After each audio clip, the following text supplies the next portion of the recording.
checking shoes last night to see if he was barefoot. Is that still the case? Is he barefoot? Because I know on Facebook somebody posted a picture of these could be his shoes, or is that so he is presumed to be barefoot at this point? What I can say is that his mom says all of his shoes are accounted for at the house. I'm not going to say that he's barefoot. All right. Allegedly! Hello everyone and welcome back to my channel. This is Lady Freedom here coming at you with another raw narrative. Here's a brief disclaimer for tonight's show. Let's watch. That's ignorant!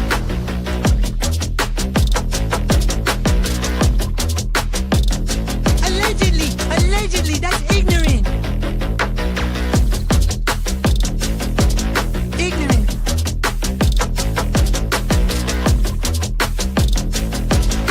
Judgment, Austin. Chloe, you read my thoughts.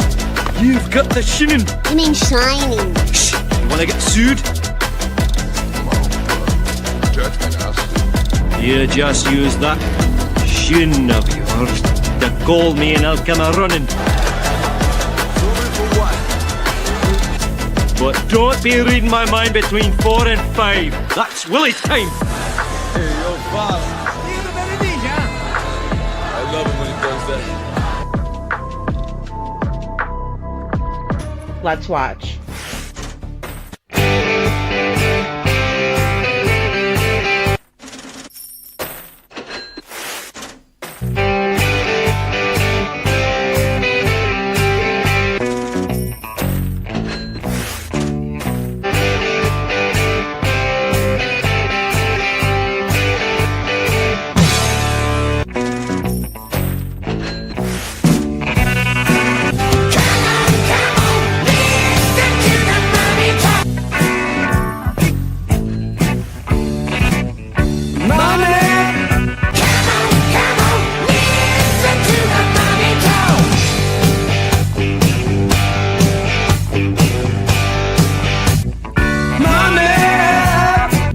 Don't get me back to good bullshit.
Hello everyone and welcome back to my channel. This is Lady Freedom here coming at you with another raw narrative, and it's so good to see all of you guys. Thank you so much for patiently waiting for tonight's live. I had to do a little switcheroo, but we are back on tonight. So I hope everyone had a wonderful Sunday and I hope you got to spend some downtime today. And I saw Town Chat Cafe. I love dad jokes. That's my favorite. And then I see Ann Reynolds. So good to see you, my friend. Good to see you, Ann Reynolds. And Hey Jude. Thank you so much, Hey Jude, for being here. My lovely mod. I love all of you guys. I also saw Kai Kai. I saw Kiki, 2025 True Crime, and Holly S. It's so good to see all of you guys tonight. So tonight I did a little bit of an unexpected mashup. So we are going to have our very own, the one and only Chloe Jade visiting with us tonight. She'll be joining the live shortly. But there's a few things that I wanted to talk about in the Sebastian Rogers case. And since Chloe is so great, hey, Chloe, since she's so great and versed at the Summer Wells case, I just love having her up here because she is just a wealth of knowledge and she's so much fun to have up too. So definitely give Chloe a warm welcome. Hey, Tina girl, good to see you. Good to see you, Tina girl. Yes, we have wifey in here too. In here too. Hey, Jude. But yeah, I thought it would be a good time, right? We're approaching Summer's anniversary of her disappearance, right? So it's going to be 4 years, June 15th, 2025, that Summer went missing. And it's not easy to say that, right? I mean, for anybody involved, I know it got really crazy on the YouTube streets whenever Summer disappeared. And then, of course, 4 years in, I think it is a decent comparison to Sebastian Rogers' case. Here we are a year and a half into his disappearance, and we see a lot of striking similarities. Also, Summer's name was brought up a couple of times in the Queen Bee interview, and we know that because we've covered that here pretty extensively. And if you didn't get a chance, you can go back into all of my videos, and you can find the ones that are about Summer Wells. We did the Chris McDonough interview at the water or swimming hole, if you will, and then we also went over to the Wells residence, and he got the grand tour, so to speak. So, but there was a lot of information in there. I also want to cover Hunter, who was at the water hole with Summer, Grandis, and Candace that day. So, but we're going to get into that. Today, I wanted to kind of segue into what we were talking about previously. So I wanted to do, obviously, a double header, but we didn't get a chance to do so.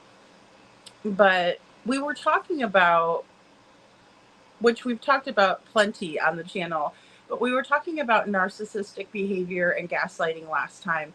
Another part of narcissistic behavior or traits that you'll see in narcissistic personality disorder are the love bombing traits. So I wanted to start out tonight with a little bit of love bombing. Favorite food? Oh God. Ooh. Sushi. Well, I was gonna say sushi, but tofu is a good contender. No, he'll prefer sushi. But plain tofu, not fried tofu. Steamed. Like steamed, no sauce. Yeah. Mm-hmm. Just plain tofu, warmed up. Mm-hmm. Eat it all day long. But sushi, I'd have to say is probably his number one favorite. But tofu's up there with it. Okay, I gotta ask, who got him started on the tofu? Oh. So, well, I don't even know how he got turned on that one. What was it? he got turned on tofu because we went to it was either a pho or a Thai restaurant. Uh-huh. And we went to have, this was in California. Now I remember. Katie and I went and had, I think it was curry. And They don't eat anything even remotely. Yeah, spicy. anything spicy. He just like, oh God, no. Pepper is like eating habanero pepper to him. I mean, that's how sensitive he is. But he didn't like anything on the menu. She was like, well, I have tofu. And he was like, tofu? And she was like, yeah. So she brought him a piece of it fried and a piece of it steamed for him to try.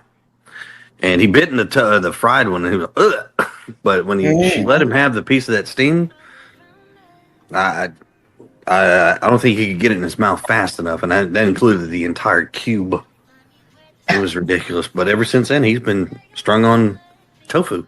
Oh yeah, he loves fish.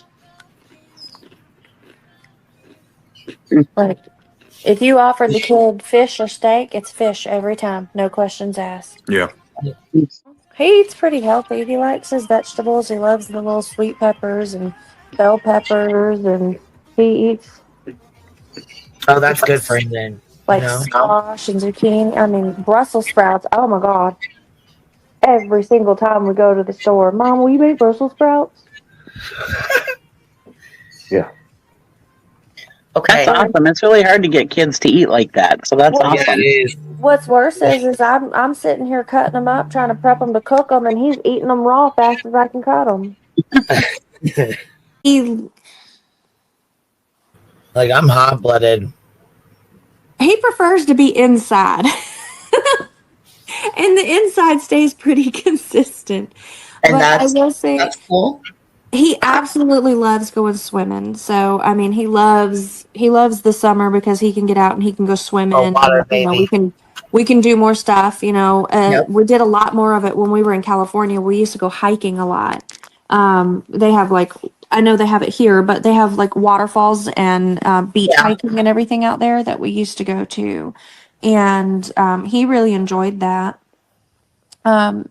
But then again, he also really loves going outside and building and having snow fights. Okay, guys, so we were talking about that last time, and I just wanted to pull those two examples in. So the faux restaurant where Sebastian was able to try the tofu for the first time was in California.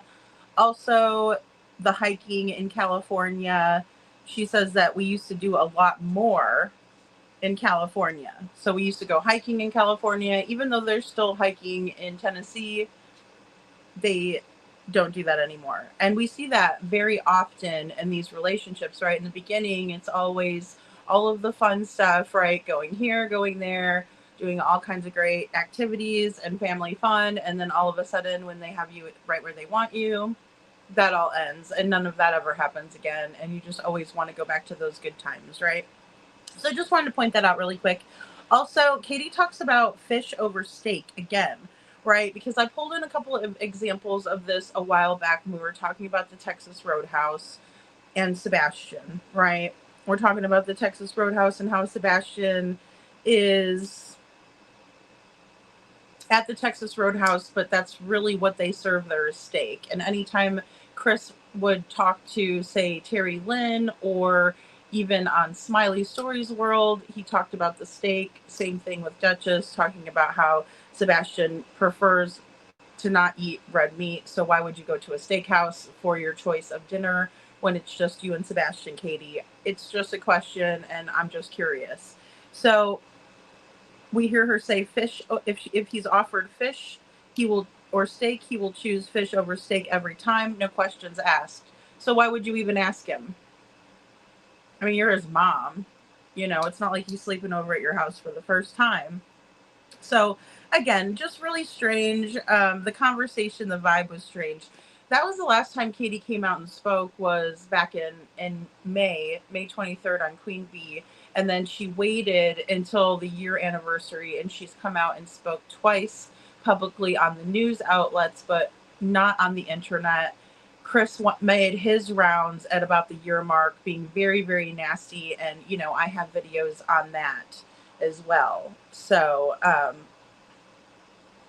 oh, thank you, Kiki, for the super chat.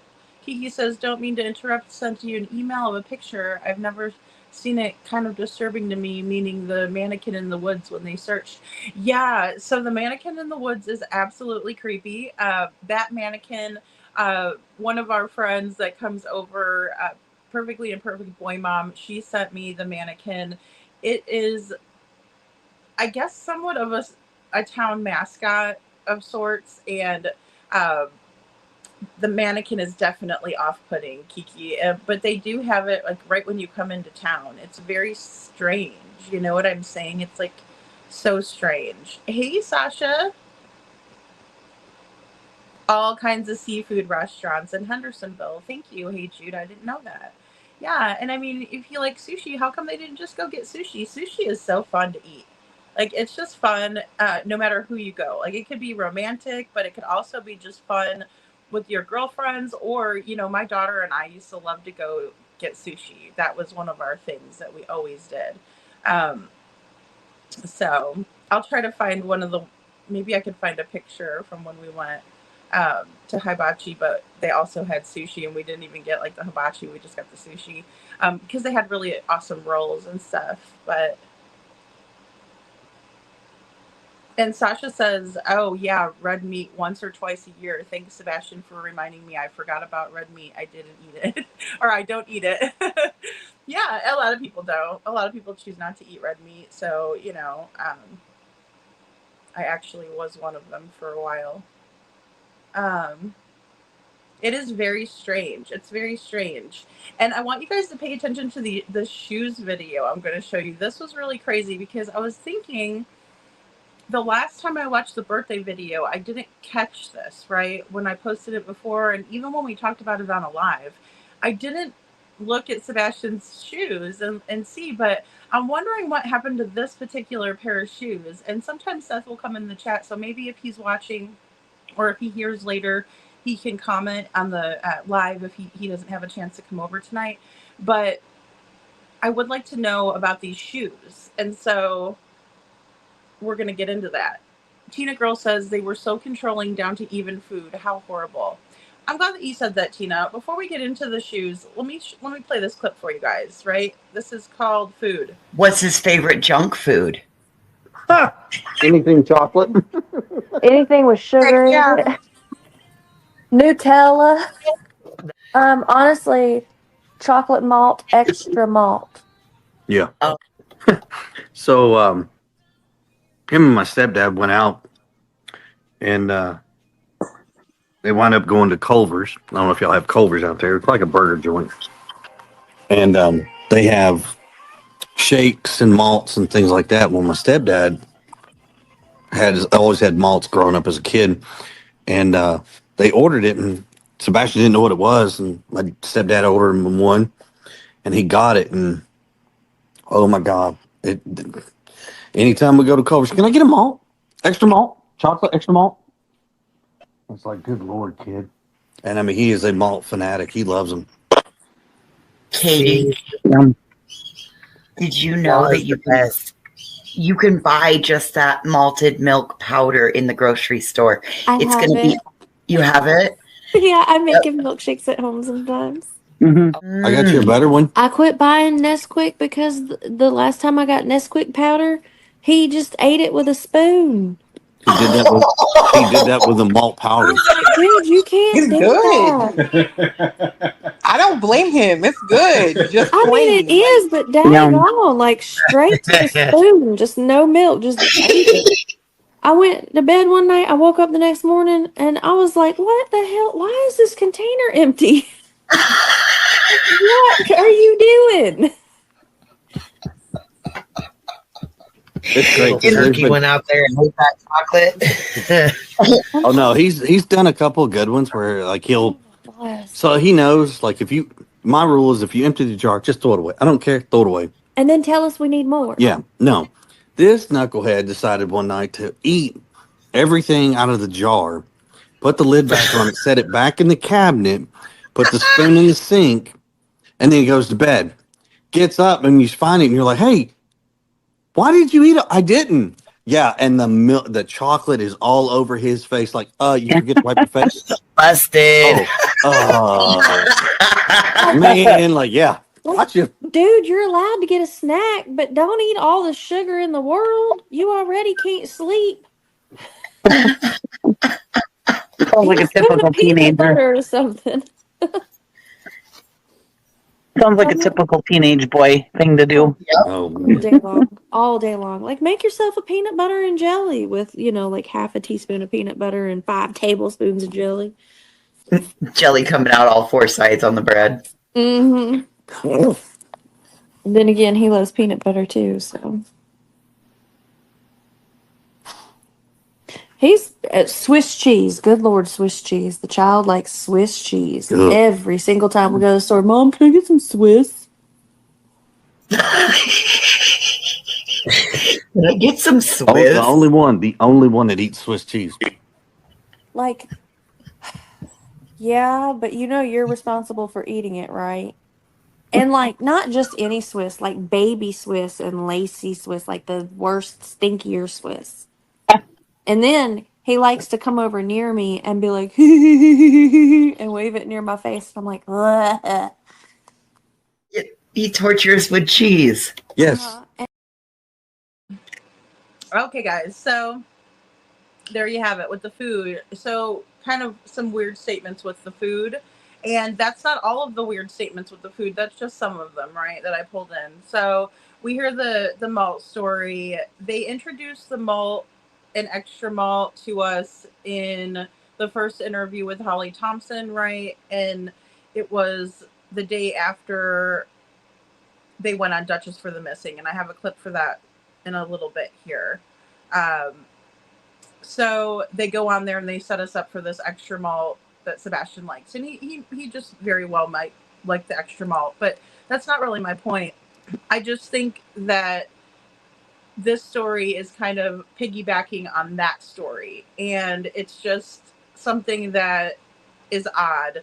And it just seems like they do that a lot, where they clean up what they've said in the past, or they bring it up again and then they kind of talk about it. That's just kind of par for what we've seen with Chris and Katie. Also, Katie says that she quit buying Nesquik because Sebastian decided that he was going to eat it without any milk or anything. He's just going to grab a spoon and eat the Nesquik out of the can. And I don't really think that that would be grounds for never buying it again. I think that's extreme. And again, we've seen these kinds of punishments and these kind of extreme parenting tactics or parenting styles from the Proud Feet, right? Take it away completely. You're never getting it again, right? You did that, so nope, you never get it again. We're never buying it. And Katie says she quit buying it, right? Her words, not mine. She also talks about telling Sebastian that if you, and Chris is talking about this as well, is that if you eat all of something in the house, so for example, if I was to eat all of the turkey, then I would need to inform someone that I ate all of the turkey in the household, right? I've never had to do that. Maybe you guys can let me know if you've ever had to do that or if you've ever heard of this before, but I've never heard of having to go to one of my parents and telling them, hey, I ate all the turkey. You know, I ate all the chips. I ate all the, whatever it is. I ate all the apples in the house. I ate all the, oranges, whatever. That's weird, right? Did he get in trouble if he ate something and he didn't tell them that he ate all of it? Weird. So he needed to tell them that they needed more when he finished something in the house. So if he ate all the yogurt out of the container, then he needed to notify someone of that. And then the Swiss cheese, right? Also responsible for eating all of the Swiss cheese. So he says, Mom, can we get some Swiss? And then Katie says, you're responsible for eating all of it, right? So what happened if Sebastian decided that he didn't want to eat the Swiss cheese or something and it went bad in the refrigerator? Was that something that he would be in trouble for? Or would he have to still eat all of it since that's what he wanted? And does that just only include Swiss cheese? Because she said no one else in the house liked Swiss cheese. We heard from Seth that he likes Swiss cheese. So again, it's just these weird instances where there's food involved, and if he doesn't do the proper thing with the food, then he's in trouble. There's stipulations. Let's just say that there's stipulations on food in the household. I don't like that. I think it's weird as hell. And I apologize for getting behind in chat. Hey, Lil Redo, good to see you. Lots of sushi places around, says Hey Jude. Thanks, Hey Jude. Yeah. And I love sushi. Sushi is so good. It's fun, too. We have Culver's here, too, Lil Redo. I grew up around a Culver as well, being a Chicago girl, with Wisconsin being right there. Yeah, Nutella and peanut butter is really good on graham crackers. I bet Sebastian would have loved that combo. Yeah, it probably tastes like a Reese cup, right? Because the Nutella is kind of chocolatey and then peanut butter. Yeah, that's a really healthy option, I think. Something different, right? And graham crackers are good. They're sweet. If he likes sweets, it would be like an alternative that wouldn't be so much sugar, right? Like cookies or something like that. I think it might be a little bit of a healthier option. Hey, Blessed, good to see you. They're super chatty about meaningless crap. Amen. Hey, Jude. That was the entire live. Chris complaining about people, you know, not liking the things he had to say and that sort of thing, but also just, you know, useless information.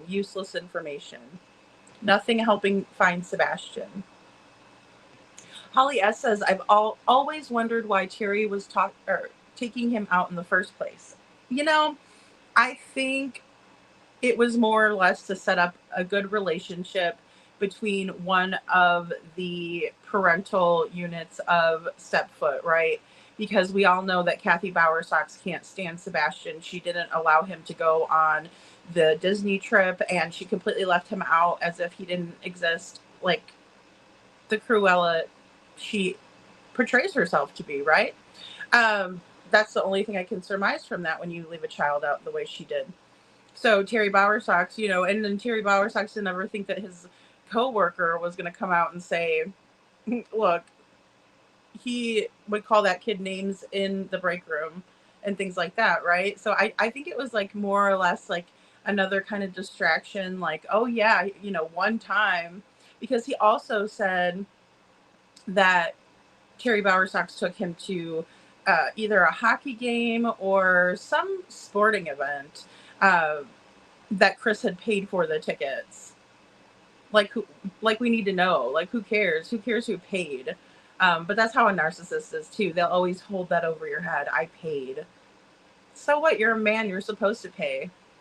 You're bragging about being a man and doing what you're supposed to do. Because last time I checked, men are supposed to pay. So, but that's a narcissist for you. They want everybody to know I paid for it. You know. So what? Sweet Sativa, good to see you. Sasha Johnson says, oh no, God, no, it's stench. LOL, extra mall, extra mall. Oh, I can see it with a spoon and the powder. Well, and I mean, just because he did that one time, you know what I mean, doesn't mean that he's doing it all the time and that he never should ever get Nesquik again. Like, you just tell him, hey, buddy, that's too much for you, you know, make sure you mix that in with some milk or whatever. Like, but you don't have to be like, oh, it's the end of the world, we're never, no more Nesquik ever. Like, what the hell are you doing? That's psychotic. Holly S says any of these meds could have caused him to do that, mind you. Right, Holly, that's true. It could have like a craving or something like that, right? And then sometimes too, when your blood sugar is low, like you're craving sugar. And so sometimes it, you know, people don't understand certain things like that until, you know, they're older or whatever. You can understand your body a little bit longer when you've been in it longer. But yeah, sometimes you're just like sugar, right? But that's your body is looking for sugar. And there's a lot of healthy options for sugar too, you know? I mean, like fruit has tons of sugar. And Bab says, they make me sick, the laughing, the fakeness. It's so sickening. How can you laugh when your son is missing? Oh, yeah. And how can you make fun of him? Like stupid Swiss cheese and, you know, he's stinky. He's so stinky. We're gonna listen about Sebastian's routine again. And I know we've heard it before. It pisses me off too, Kiki. I know we've heard it before, but I definitely wanted to go over it again tonight since we're talking about it. And I was looking up these clips that I needed. So why do they have to mock him? I don't know. Yeah. And why is it like, just because he likes something different than they do, why do they have to be like, oh, that's disgusting? You know what I mean? Like, you don't have to tell somebody that. I get it. Like, you know, sometimes you're not a big fan of stuff and you could be like, okay, that's, you know, yuck, I don't want any of that. But, you know, you don't have to make fun of somebody for things that they like to eat. It's childish. Sweet Sativa says, they always mock him and it pisses me off. It does me too, Sweet Sativa. There's no reason for it, right? And especially when he's missing. Like, it would be odd if he was, you know, in the next room or if he couldn't hear. But I mean, for them to do it publicly and then also when he's missing is very strange to me. It's like distancing themselves from him or calling. And then also with the Brussels sprouts, I'm glad you said that too, because it reminded me about the Brussels sprouts. This is the second time that we heard Katie talk about this, and she talked about it this very last time here on Queen Bee. So May 23rd, 2024. Then she talks about it at the year mark. Sebastian's been missing for a year around February 26th, 2025. And she speaks to Fox News. I'm not exactly sure of the exact timing or date where she did that. Excuse me, the exact date, but I do know the timing. Obviously, it was around the year mark, and she tells the same story, right? But any of us that have made Brussels sprouts at home, you know that you're like cutting them up, right? You usually like have them, right? And then you put them in the pan with the oil and garlic and whatnot, and you make them like that. But you can't like just take one like a raw carrot and crunch down on it. Like they're not edible if they're not cooked, you know? Um, so, Sasha, I meant to read your comment. OMG, Sebastian is awesome. He's awesome. Wow, I'm glad to hear how smart he is and how much we have in common. We know good Nesquik is how good Nesquik is out of the container. It's delicious. See, I could never do it. I could not do that. But, you know, I mean, I'm not the biggest chocolate person either. So, um, you know, I mean, chocolate milk is good every once in a while, but I'm not even that big of a milk person, to be honest. Bab says, when I was little, I ate a whole jar of marshmallow cream. Did my mom stop buying it for me? No, exactly. Well, I mean, obviously you like it, so why would she stop buying it? You know what I mean? But like, yeah, because I mean, it could get you sick, I guess, if you ate too much of it. It's not good. Or, you know, if your child is overweight and you're like, hey, I want them to be healthy and I don't want them to like, you know, make themselves sick over the sweets and stuff or something like that. But yeah, you don't take it completely out of the equation, right? You just teach them how to like, but I mean, even if he did want to eat it, a spoon of it, like it's not gonna kill him. You know what I mean? So, Little Red says I was tardy. Chloe Jade says, I cannot believe that they would talk like that about his preferences and mock him. I am appalled every time I see that. Yeah, absolutely. Well, it is appalling because most parents would never do that. You know, good parents don't do that. Good people don't do that. You know, yeah, just buy chocolate milk in the carton. That's a good idea too. Yeah, or they have like the jug, like the half-gallon jug of it. Absolutely.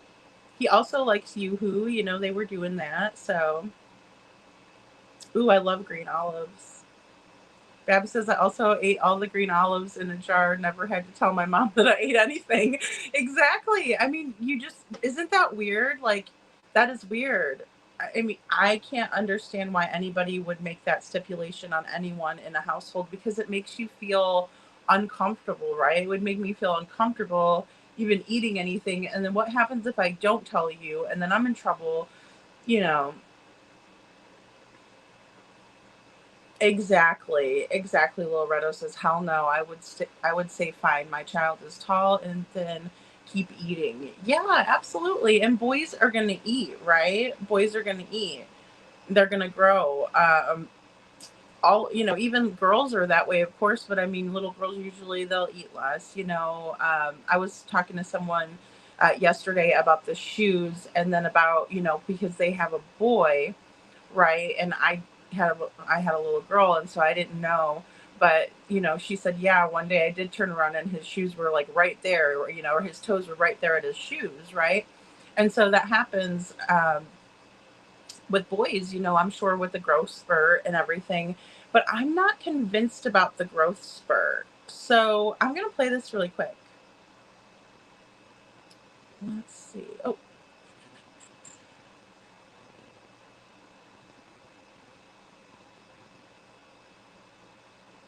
They say that the building blocks of success come in many. oops, sorry. Wrong one, guys.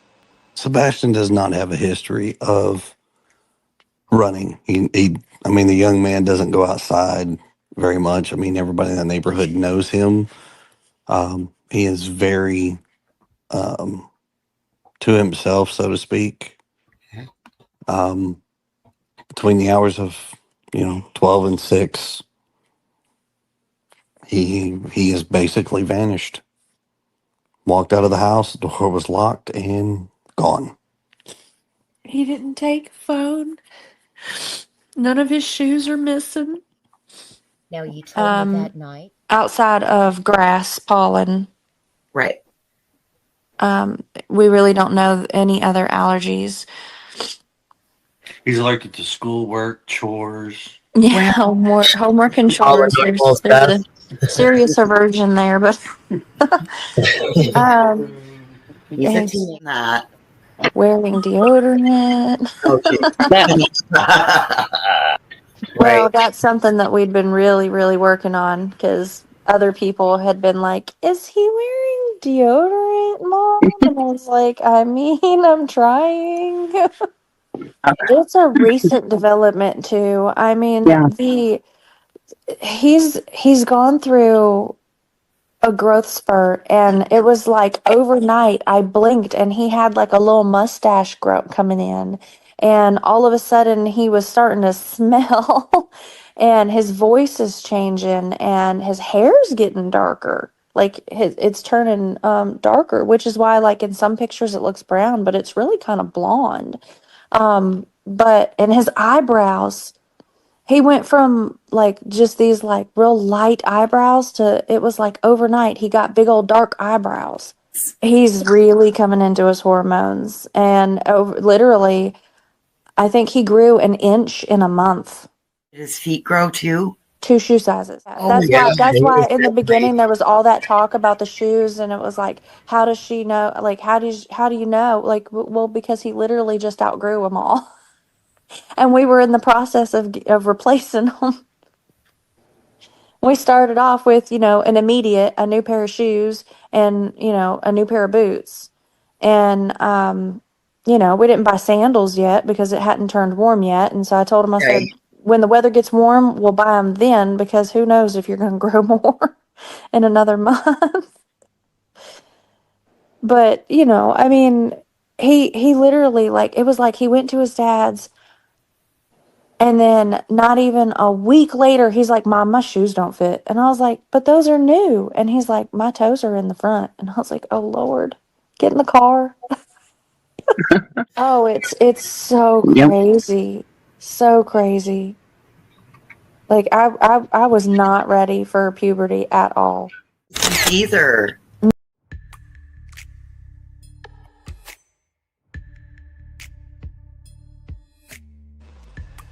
Okay, guys, so I did a little brief comparison with the shoes. So here's Sebastian walking out of the Texas Roadhouse. This is a side-by-side of a video of Sebastian at his birthday party. The shoes, to me, look older. They definitely look like older pair of shoes at the birthday party, and then Sebastian has seemingly a brand new pair of shoes or a newer pair of shoes at the Texas Roadhouse. So December or January, he's wearing the old shoes that look very similar. And of course, February 25th, 2024, Sebastian Rogers is seen leaving the Texas Roadhouse with his mother, Katie Proudfoot, never to be seen again. And this dirt bag has a picture of Sebastian on his phone, in my opinion. All right. I mean, it's something that doesn't make a whole lot of sense because if Katie said that she had bought him new shoes because his toes were in the front after he got back from a visit with his dad, Seth, and then Seth bought him a new pair of boots around that time, then we're expected to believe that Sebastian's shoes grew 2 sizes, but they look the same size in this comparison. So again, what is going on here in this case where we cannot get a straight answer? And then even looking back on previous footage, we can find these little nuances or these little lies of Katie's, right? Because if his feet grew 2 sizes from the picture in his birthday party footage, if you will, then I would think that he would be about a size 12. That's just my opinion. His feet looked about the same size, definitely not two sizes under at his birthday party. She doesn't mention the fact that Seth did buy him the new boots. She says that they bought him the boots, which I guess, tomato, tomato, but it matters when it's them trying to make themselves look good, right, in the situation. Hey, Peggy. And welcome in, everyone. I'm sorry if I'm behind in the chat again. But I also wanted to include the part where Katie talks about Sebastian's smell. She says that his hair is darker. She describes Sebastian as if he turned into the big bad wolf all of a sudden after going through puberty, in my opinion. You know, ooh, his eyebrows and oh, his hair and oh. Well, yeah, he's going to get darker like his dad, right? Hey, forget me not. The same thing happened with my daughter, right? When she was younger, she had very light hair. And as she got older, her hair turned dark like mine. You know, I dye my hair black, but I mean, my hair is dark brown, typically, and either way. Chloe Jade says Sebastian would be my little bud. Absolutely, Chloe. Aw. He would all, or we would all have loved him and helped him. He wasn't even safe with his own mom. It's awful. I agree, Chloe. And, you know, it's heartbreaking just to know that they treated him so badly at his birthday party. It's awful. It's awful. Bab says they mock him because he was so much better than them, more intelligent, had morals, respectful, and I think he called them out on their failures as people. He probably did, and even more so, maybe not even meaning to sometimes. You know what I mean? And all they had to do is look at him and see how wonderful he is, you know. And a lot of times when we have the blended families, right, we will see that kind of hatred roll over to the other parent, right, and onto the child. So an example would be where they don't like Seth and Sebastian is looking more like Seth. He's acting more like Seth. And so they resent that, right? We see it all the time. I mean, as a matter of fact, we heard about it in the Harmony Montgomery trial when Adam's older, well, I guess it would have been his old friend. I guess they weren't friends anymore if she's testifying against him. But she had said that Adam had made the statement that Harmony looks just like her mother. And he can't stand that. Just saying. I mean, we see this dynamic play through it and these patterns in true crime. Lil Redo says, hell, at my house, he would have headed off to college with my other child. They are both so damn smart.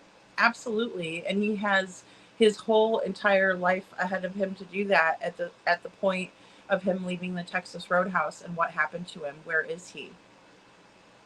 Because his stepdad said between the hours of 12 and 6, he just basically vanished and he's gone. All the doors were locked and he's gone. You know, what the hell? Peggy says, if my child was missing, I'd be crazy. I'd be calling everyone in authority every day in the news. I would be out every day like Seth. Absolutely, Peggy. Yeah, and I think a lot of us can relate to that and relate to Seth's determination. Sasha says, I think they want to make him look bad, so any of this testimony through CPS or therapy or public support is ultimately discounted. They're thinking ahead, my opinion, to a trial. I think they are too, Sasha. I think they are. There's a lot of good indicators that they think their days are numbered, in my opinion, you know? Hey, Jude says, I used to drink milk like crazy. And milk's good for you, too. I mean, I've done almond milk. I've done a couple of different alternatives, you know. And Peggy says, everyone would be tired of me calling and I wouldn't care. I'd be a damn crazy mom. Or I'd be a crazy mom. Yeah, absolutely. I would be, too. They would see me coming and they'd be like, oh, God, here she is again. Here comes that crazy little one. She's about to throw a fit. And Bab says, there was zero chance of me being overweight as a child.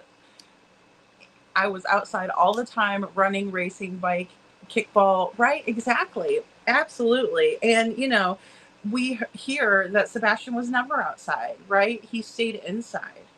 And, you know, with all the beautiful woods around and things like that, you would think that he would have himself like a little place in the woods where he might go hang out for a little while and friends to go meet up out there, stuff like that. I mean, we used to kind of do that kind of stuff when I was a kid. So, Chloe says, me too. So does Enix. Hey, Enix. Good to see you. Good to see you. Thanks for being here. And I got a TikTok with the Nesquik powder spoon. I'm in love with Coco. Sasha, you're hilarious. Aw. Exactly. I want to feed people I love. It makes me happy, especially my child. Isn't that a mom thing? It is a mom thing, Chloe. I do it all the time. Oh my gosh. As a matter of fact, I'll plan and plan. You know, as my daughter was older and, you know, she'd be coming over for dinner or something like that, or we do a brunch. I mean, oh my gosh, yes. I'd be like, what do you want? What do you feel like having? You know, or if she's like, I don't know, then I would just like make something fun. And, you know, I mean, I don't know. And I know there's certain things that she likes. She likes the charcuterie board. I do that for her all the time. So, um, Hey Jude says she said he had to have Virginia ham and apple juice in glass bottles like he was fussy. Who cares? I know, exactly. Well, he's particular, you know, and that's understandable when it comes to children on the spectrum and then also just people in general. Some people are picky. I know I am. I'm super picky. You know, there's certain things that I like and there's certain things that I don't. And I know what I like and I know what I don't. And so it's, yeah, it's weird. They never gave him the opportunity to be himself, in my opinion. Hey, Jude. So, you know, thanks for your comment because it definitely made me think of that and just how, you know, rigid things were, especially when it came to food and different things that Sebastian liked. If you know that he likes it, then get it for him, right?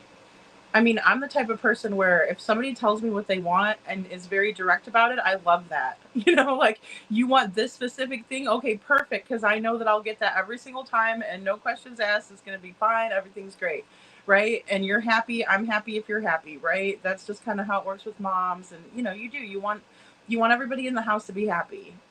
You want to take care of everybody. You want them to feel loved, acknowledged, and cared for. If you're a mom, that's a nurturing quality, right? Fab says, bottom line, CP and KP saw Sebastian as a pain in the ass to them. KK was ruled by CP and couldn't love her son. I agree, Babs, and it's absolutely heartbreaking to see it. You know, what person in their own house is told that they have to tell someone when they eat everything, or if we buy this for you, you had better eat all of it. You know?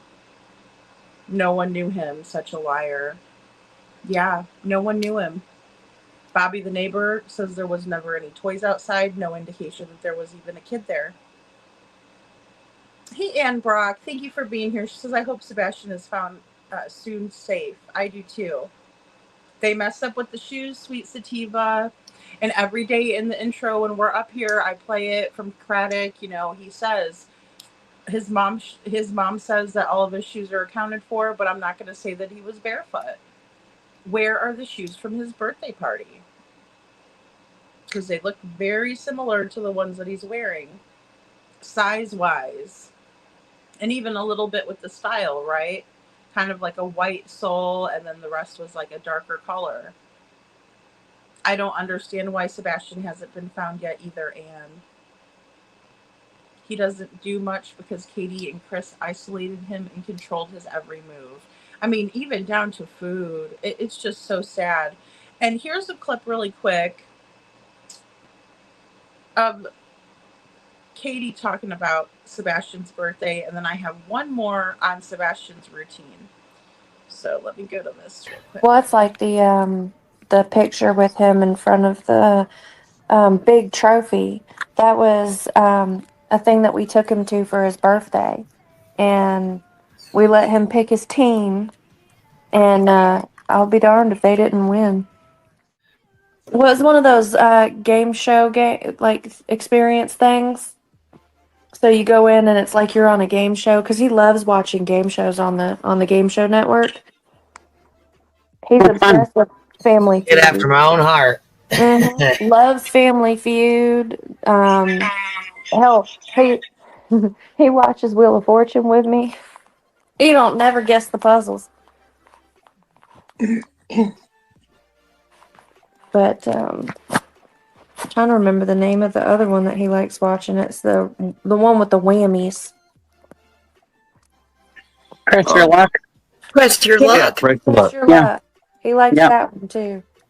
Big bucks, big bucks, no whammy. That used to be one of my favorites. He sits in here, no whammies. What's his favorite color? Green. Green. What was his Green favorite? through and through, no questions asked. So what about The Price is Right? Did he like watching that? No, he didn't really watch that one very much. Family Feud is his favorite. That's his number one go-to. Okay, so Family Feud is his number one go-to. Green is his favorite color, no questions asked, because usually like when we ask them a question about anything, they give us like 7 different answers, but green is hands down Sebastian's favorite color. Alrighty. And then we hear Katie talking about Sebastian's birthday party, and then she turns around and says, you know, he loves watching game shows. He loves watching Wheel of Fortune with me, but he doesn't ever get the puzzles right. Again, that what we were talking about on Friday Nights Live, where Katie cannot help herself. Chris does the same thing. If she says one good thing about Sebastian, the next thing is going to be an underhanded statement, in my opinion. And that's where we see that example. Oh, he just loves the game shows. We took him for his birthday, but, you know, he can't ever get the puzzles right. So we weren't expecting them to win. And what the hell is that?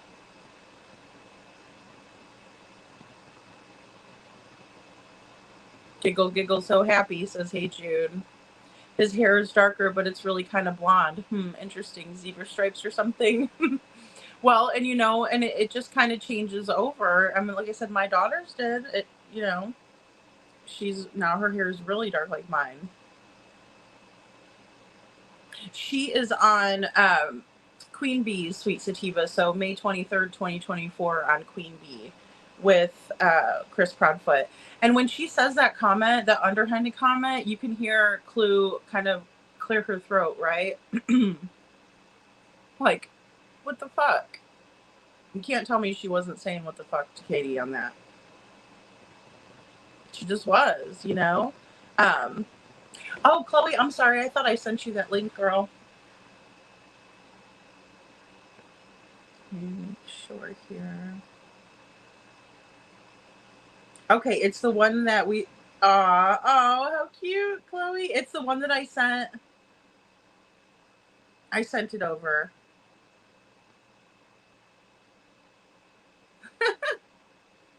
Oh my goodness.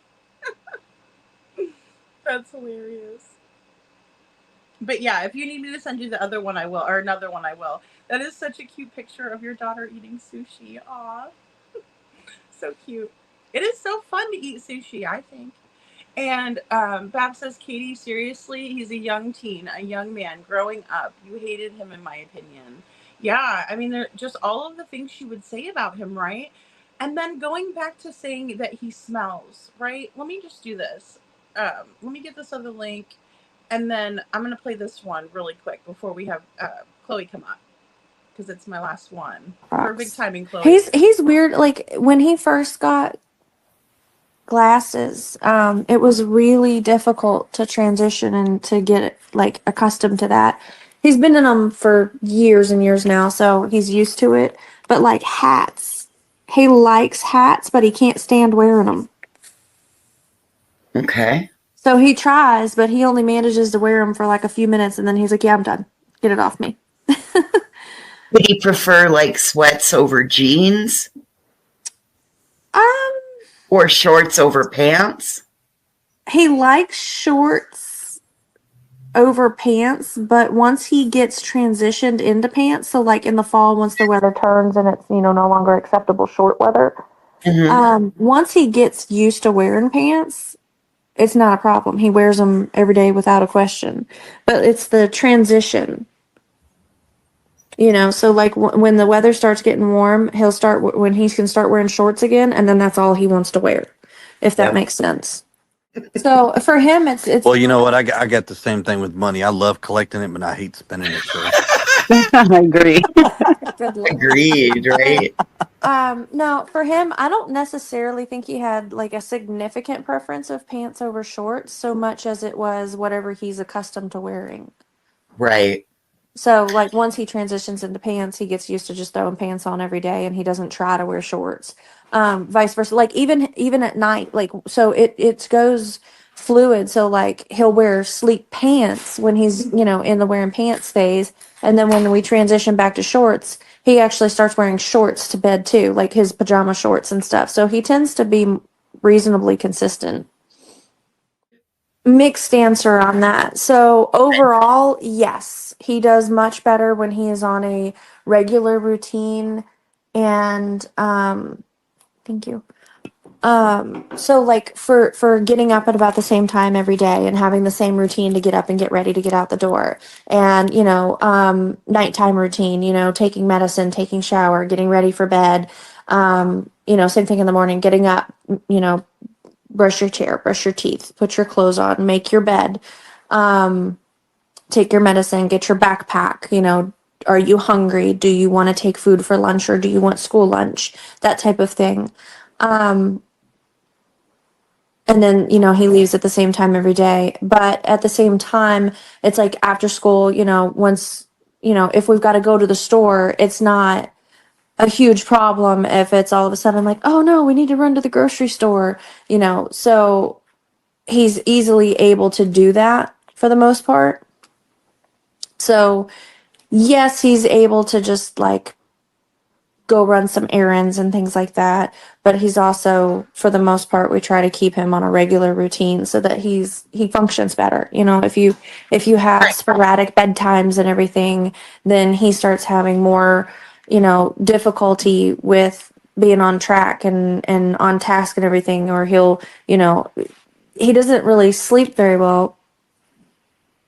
So Right. his sleep routine has never been specific, but it's it's downtime, it's quiet time, it's you remove the stimulus, screen time shuts off at the same time every day so that you have that decompression time. And we have the night lights and the little fidgets for the self-stimming and everything, because that's you can't make them just do nothing, but Right. it's turning off all the screens and okay, we're going to be quiet. I understand you're not necessarily going to sleep, but you're going to lay in the bed and relax. Okay, guys. So, hey, Chloe, good to have you. Hey, lady. How are you? Oh, I'm wonderful. I'm so happy to be here with you. Oh, I am great. so sad when I listen to all of that over again. That is so awful the way that they act. Yeah, it is really sad. Like, just going back through it, I just kind of picked up on, just new things that I haven't talked about yet. And I kind of wanted to kind of incorporate it in here, since I kind of forgot that they had even talked about some of these things. It's crazy going back over that, and the way you put it together, like all of like how they down him on so many things, like his diet, like the things he preferred.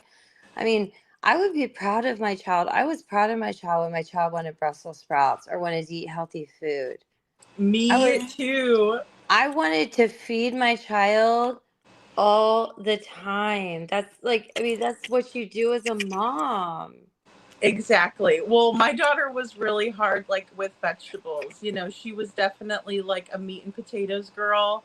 And so I'd have to always sneak vegetables Well, mine in. mine watched YouTube videos on kids what they liked and didn't like, and so they wanted to try Brussels sprouts one day, and I was like, okay. So I like looked up a recipe, found a way I thought a kid would like them, made them, and she gave me a thumbs up, and that was her favorite besides broccoli after that. So I was just proud that my kid was eating a green vegetable. Greens But are so good, right? Like, those are the healthiest ones, yes, in my that's opinion. if your child is literally eating those and not pizza and chicken nuggets every meal, you should be proud. Exactly. Pizza and chicken nuggets is like, well, even Seth said just now that Sebastian loves his cheese pizza. Just plain cheese. Hey, that's my child every day, all day long. Okay, I got Yes, one. that's how I was when I was a kid too. I I have only one. wanted cheese. That's it. I have one thing that needs to be said. Hey, lady, this is Lost in Translation, and I was just saying my son who also is on the spectrum.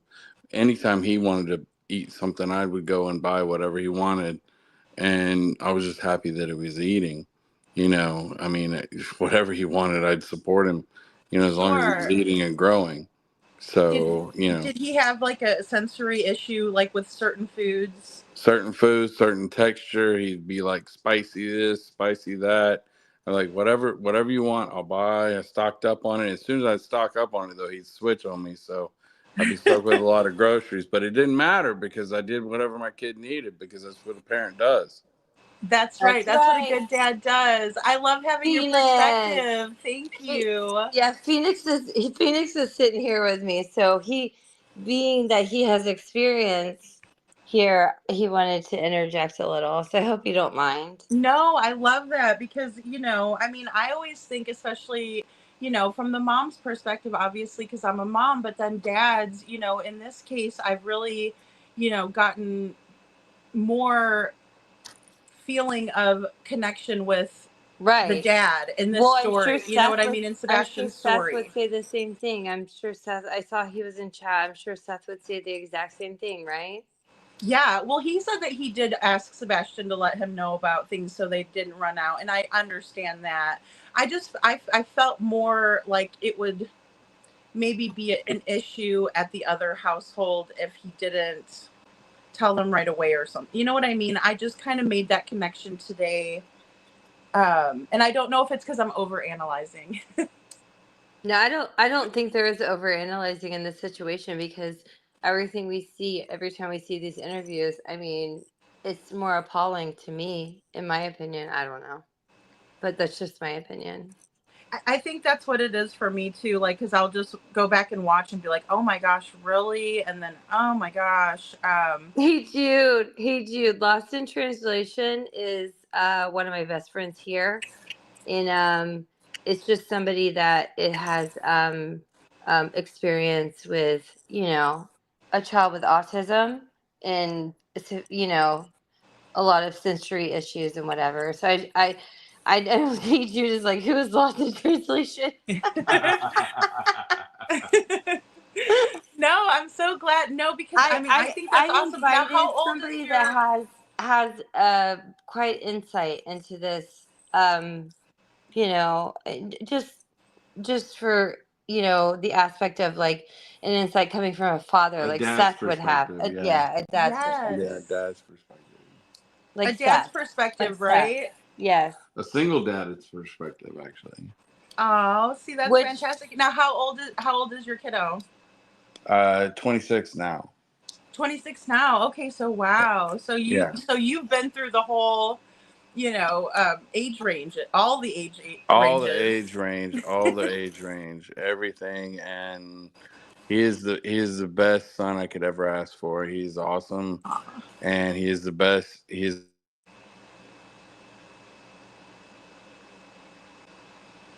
Oh, I think we might have lost you guys a little bit. Or maybe the mute. Sometimes that mute button will get. And I wanted to say hi to Shadow. Couponing, I saw C. Taylor and Detroit Rock City. Saw you guys. Oh, I can hear you guys. I'm so sorry. Go ahead, Phoenix, though. Go ahead. No, I was just saying that my son is a blessing, and he's the best son that I could ever have, and I thank God every day for him. And we've been through a lot. We've been through ups and downs, and I learned a lot as a father to make sure that he was a happy child, happy teenager, happy adult now who is functioning in society, has a job on his own, and he's working towards living on his own and everything. And so it's really sad. It's really great to see him grow. But it's sad to hear Sebastian's story, which Yeah, I it shared is. with It is. which I share with Lost in Translation. That's why he's here with me tonight. Yeah, absolutely. Well, I mean, and I think it's a good comparison too. I love having, because like I said, mostly we have, moms, grandmas in here, and so I like hearing what the dads have to say, and especially like you said, a single dad, because that means that you were taking care of your son all the time, So I mean, and I think it is it's hard at any age, but especially, you know, when they go out on their own. I know even for my daughter, it's like that. And she's old. She's in her 20s too. So, For any child, when regardless of situation, any child goes out on their own, you worry about them. But any child that actually has any challenges whatsoever with society, you worry even more. But you're there for them regardless because they're your children. Regardless how old they are, they're always going to be your children. absolutely. Can I add something to this? Because I want to add something to this story that might add Yeah. a little insight. Lost in Translation has cerebral palsy. Okay, and his son is you know is on the spectrum. Um, and Lost in Translation taught his son to like take what you have and make the best of it. And he is a very Yes. successful businessman, and he showed that to his kids. So I just thought it would be a good person to give insight on this, on Sebastian, because of how much we care about Sebastian. Oh my gosh, yes. Well, and I think that it does mirror a lot of what we've heard from Seth too, like the approach, the you know, the parenting style or the parenting I just approach. want them to. Okay. I'm Because sorry, you I didn't do. mean to That's interrupt you, lady. I'm sorry. I no, was. you're okay. I I just just think that's a wanted to great approach. explain. I just wanted to explain why I had a little backup here, because I feel like, sometimes somebody with the actual experience also can help us too. Oh, absolutely. Absolutely. And, you know, I mean, especially a father's perspective. Because, like I said, I think we have a good solid, like maybe 10 to 15 guys that we have in chat, you know, at any given time. But I think it's wonderful to hear a father caring so much and wanting to make sure that no matter what, your child knows that they're loved, that they're wanted, and that, you know, like you said, kind of teaching them how to navigate through the world, you know, and take life and make the best of it is so important. Yeah, because we all have challenges, whether they're known or not. Yes.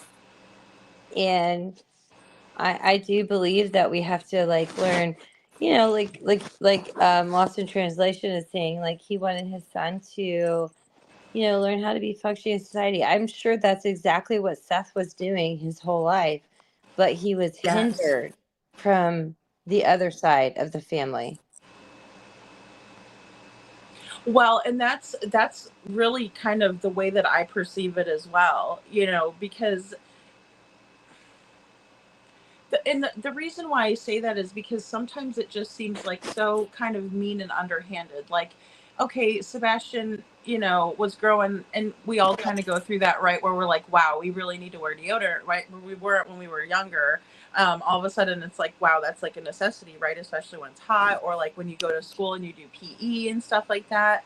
But then for, you know, Katie to turn around and say that, you know, Sebastian didn't smell very good, but then we never heard about like a bath time, you Right. know, at all on Sunday, right? What?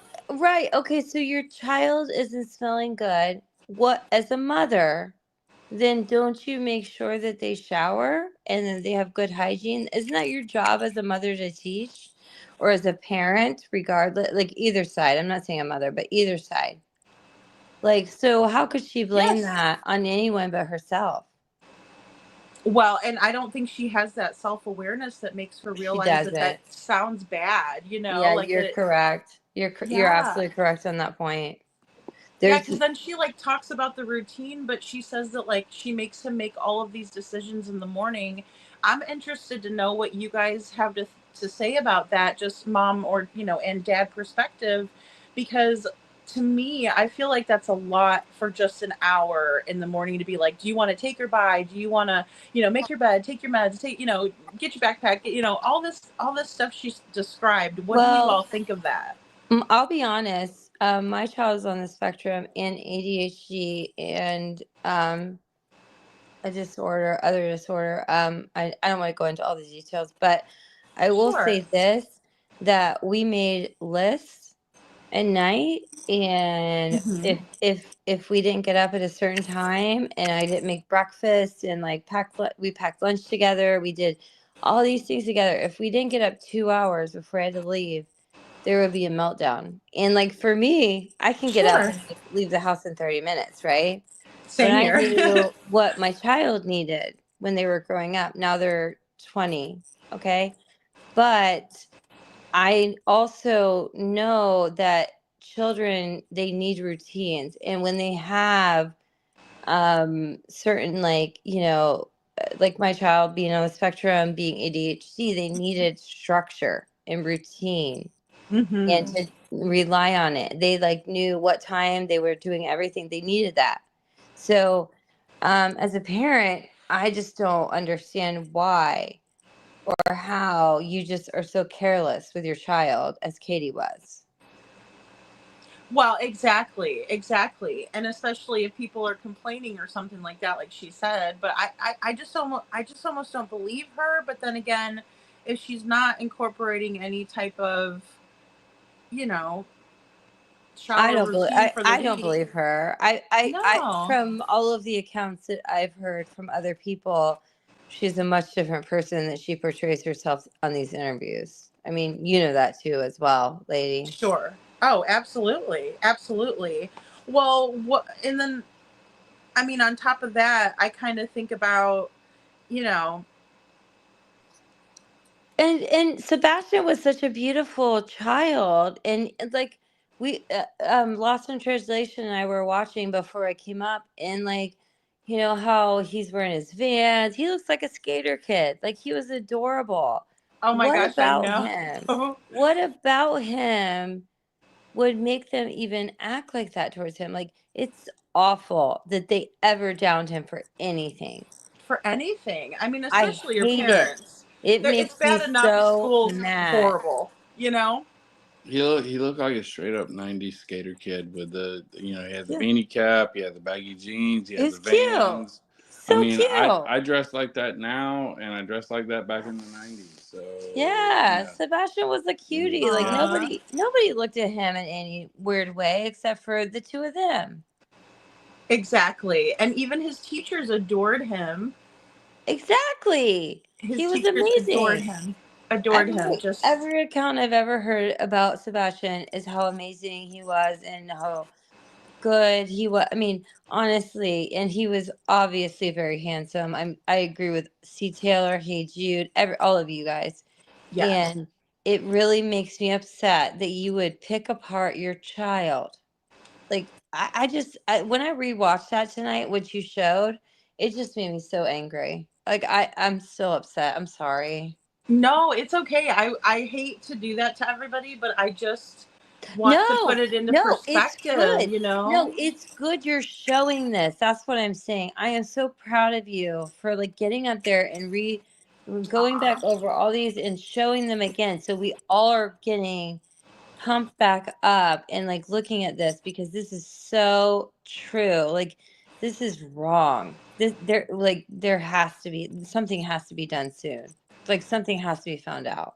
Well, absolutely, because I look at Summer's case and I think, oh my God, 4 years. Yes. I listen, that is my fear. And you know that. You and I have talked about Mm. that. It Yes. breaks my heart. I've been on Summer like since the beginning. We're June 15th. We're coming on 4 years.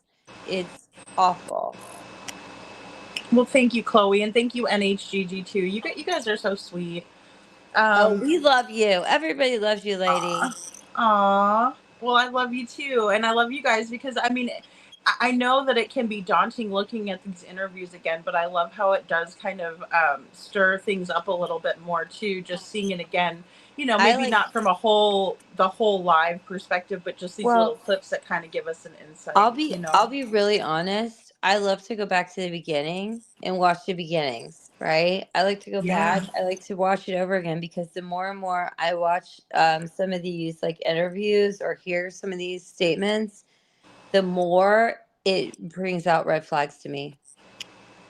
Oh, absolutely, absolutely. Like that's why I What do do you see with like research. Summer's case? Like in the beginning, I kind of wanted to ask you, like, what I mean, because I think that there might have been a difference of what happened in this situation, Yeah, in I terms of, I think it is different. I mean, well, because just I've been because, on Summers for almost 4 years, like we talked about. I do think it's different, but in its own way. But yes, going back to the beginning, Kiki, you are so right. We always have to go back because every single time we go back to the beginning and we rewatch these interviews and we listen to all this stuff and we get the facts back again, we end up with new ideas and new theories and new opinions and theorizing on certain things because we keep going back to them and rewatching them and we catch more and more and more, Like I was right. watching before tonight, I was watching the Dawn and Summer, Dawn Wells and Candace interview, the very first one they did, where she gives him that side eye and like all that stuff. And Mm-hmm. talks about the script. I watched Grandis's, interview, which was so ridiculous. Yes. And so I actually refreshed a little bit on Summer, although I can probably talk Summer all day.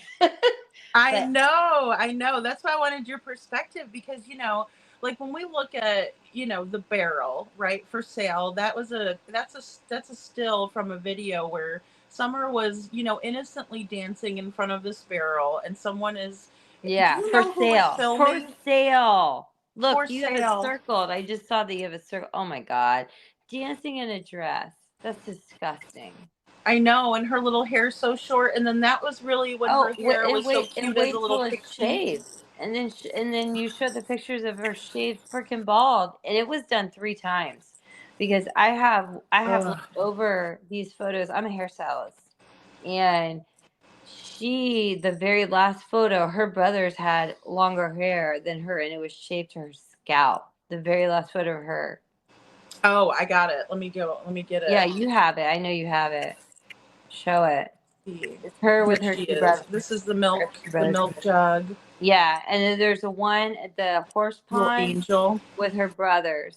And that one, they said she wanted her hair cut like her brothers.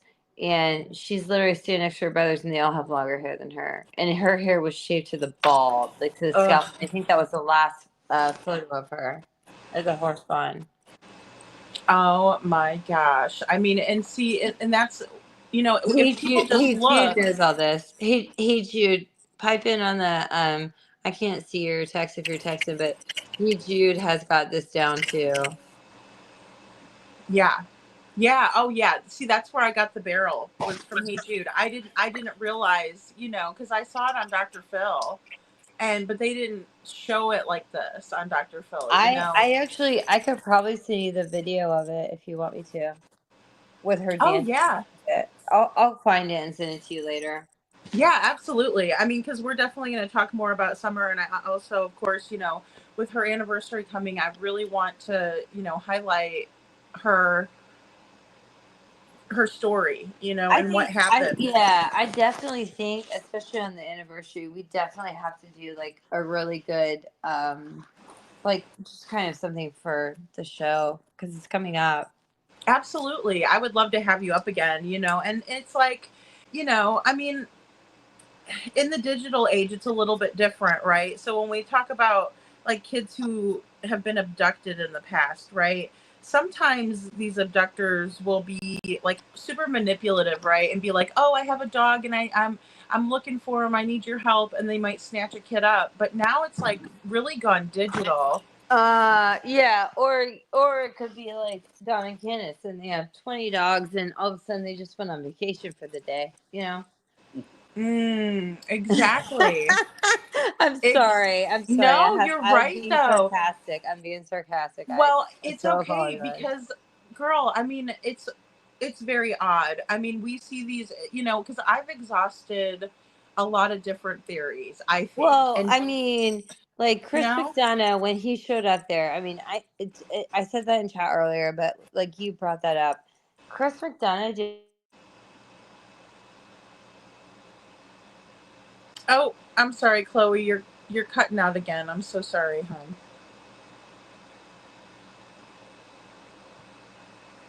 I agree. Kiki says I'm in Tennessee. It makes me sad that so many laws need changed. So much needs to change. Yeah, absolutely. I agree, Kiki. And I know it's got to be frustrating. And I know it's not only Tennessee, but these are two Tennessee cases.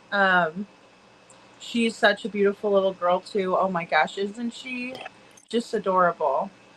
Oh, there you are, Chloe. What were you saying, hon? I'm sorry. She's beautiful. Oh God, Oh, she I really know, is. I know. I don't know why it dropped me again. I said I am so thankful to Chris McDonough for Mhm. doing the interviews he did and showing the dungeon. And when he got into the dungeon and he said, "Oh, now I understand Summer more," and Candace didn't even understand it, right? Right. And he really truly showed what Summer was living in, you know? Oh, absolutely.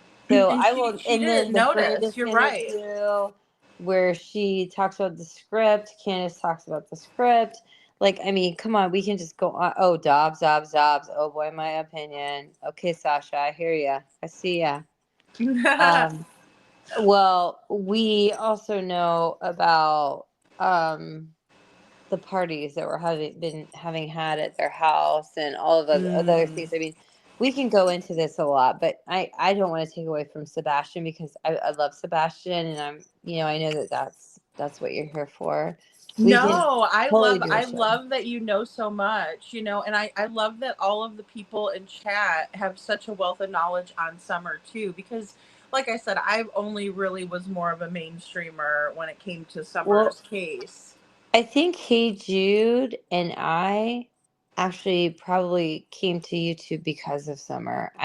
Hey Jude can tell you that. I'm not sure, but I know that I came because I was watching everything I could on Summer, and that's Mhm. how I got involved with researching and with the people I got involved with. Well, and I'm sure there's like things that stick out to you and that you can identify, because like the one difference that obvious that's an obvious difference would be, we have the blended family dynamic in one, and then we have, Yeah. the singular family unit, or however you want to call it, nuclear family unit in Sebastian or in Summer's case. On both sides, we have SA. Yes, both sides SA, right? Both And cases on both sides. absolutely, absolutely. So, I mean, I don't like to compare case. Yes, yes. Hey Jude, June 15th. That's the day we need to like really make that a show. But I'm just saying, you gotta look back in these cases. These are two different classes of people, but I don't Mhm. believe that one class is better than the other. No. I believe they're equally as bad. I do too, and I mean it's not lost either that we have both dynamics where the kids are kind of in a position where it seems like they're an afterthought in the household. Even when it comes to the boys, it was kind of like the parents were doing what they wanted to do and not what was in the best interest of the kids. Um, I think in blended families it makes it a little bit harder because in Yeah, Seth's yeah. case, he didn't have any Agreed. Well, control Seth over what didn't was have. happening in the Yeah, other house. yes. Seth was really like put out in the cold on that. From what I know, I Yeah. don't. I mean, just the aspect, and I just want to discuss this. The aspect that he was made to wear pull-ups at his age at their house. That to me is just demeaning, Well, he degrading. gave Yes, his stepfather gave all of his underwear to his biological father and said, right. he's not wearing these at our house anymore. Yeah, yeah. And Seth, from what I know, um, was not that didn't happen at his house, and it didn't need to happen. So what was the problem over there? You know? Well, he got up at the Texas Roadhouse and used the bathroom just fine that day. Exactly, and that's what I'm saying. it was degrading and demeaning to him by Absolutely. Chris, in my opinion. In my opinion, I have to say that. I know. Yes. No, I mean, and it very much was in my opinion as well. I mean, it's kind of like you can't control what happens at the other person's house. But Chris was trying mighty hard, in my opinion, to control what was going on, even to the point of like, say, Sebastian was due to go to his dad's house that weekend, but sometime during the week, Sebastian was grounded at, Yeah, the exactly. Proudfoot residence. But then he was telling Seth, you have to or what continue. about the neighbors that called in like CPS accounts and about him like calling him names and like pressure washing him and stuff? I mean, that's what I was told. Mm-hmm. I'm not gonna say like, it's just what I was told. But when you have multiple people that tell you that, then I think there's something there, Sasha Yes. agreed. All speculation. Sorry. I just No, said you're fine. You're fine. Sasha, I just said in my opinion for people I talk to. That's all. Yeah, and I mean, it at this point, that's what we have, right? Because we don't Yeah. have, we don't have, like solid anything, and especially when it comes to who Sebastian was with last, Seth will tell us different things about how he feels on things or how things were. Just like earlier, he had come in and said, look, with the food thing, I was telling Sebastian to let me know too. But he also said, there were certain things that Sebastian, preferred. Well, my opinion is, and I'm just going to say this, and I'm sorry if anybody is offended by it, but the accounts that have been told were the same accounts by multiple people. So I truly do believe that there's truth to those accounts. Oh, absolutely. Oh, I do too. I mean, like you said, it's one thing if one person said it, but when you hear it from multiple sources. And I did personally, so Yes. I still truly believe it. I'm not gonna get off that, And No. Tina Girl, I appreciate you because I think you're a really stand-up person for Sebastian. I've seen that in other chats actually. Yes, I noticed absolutely. that.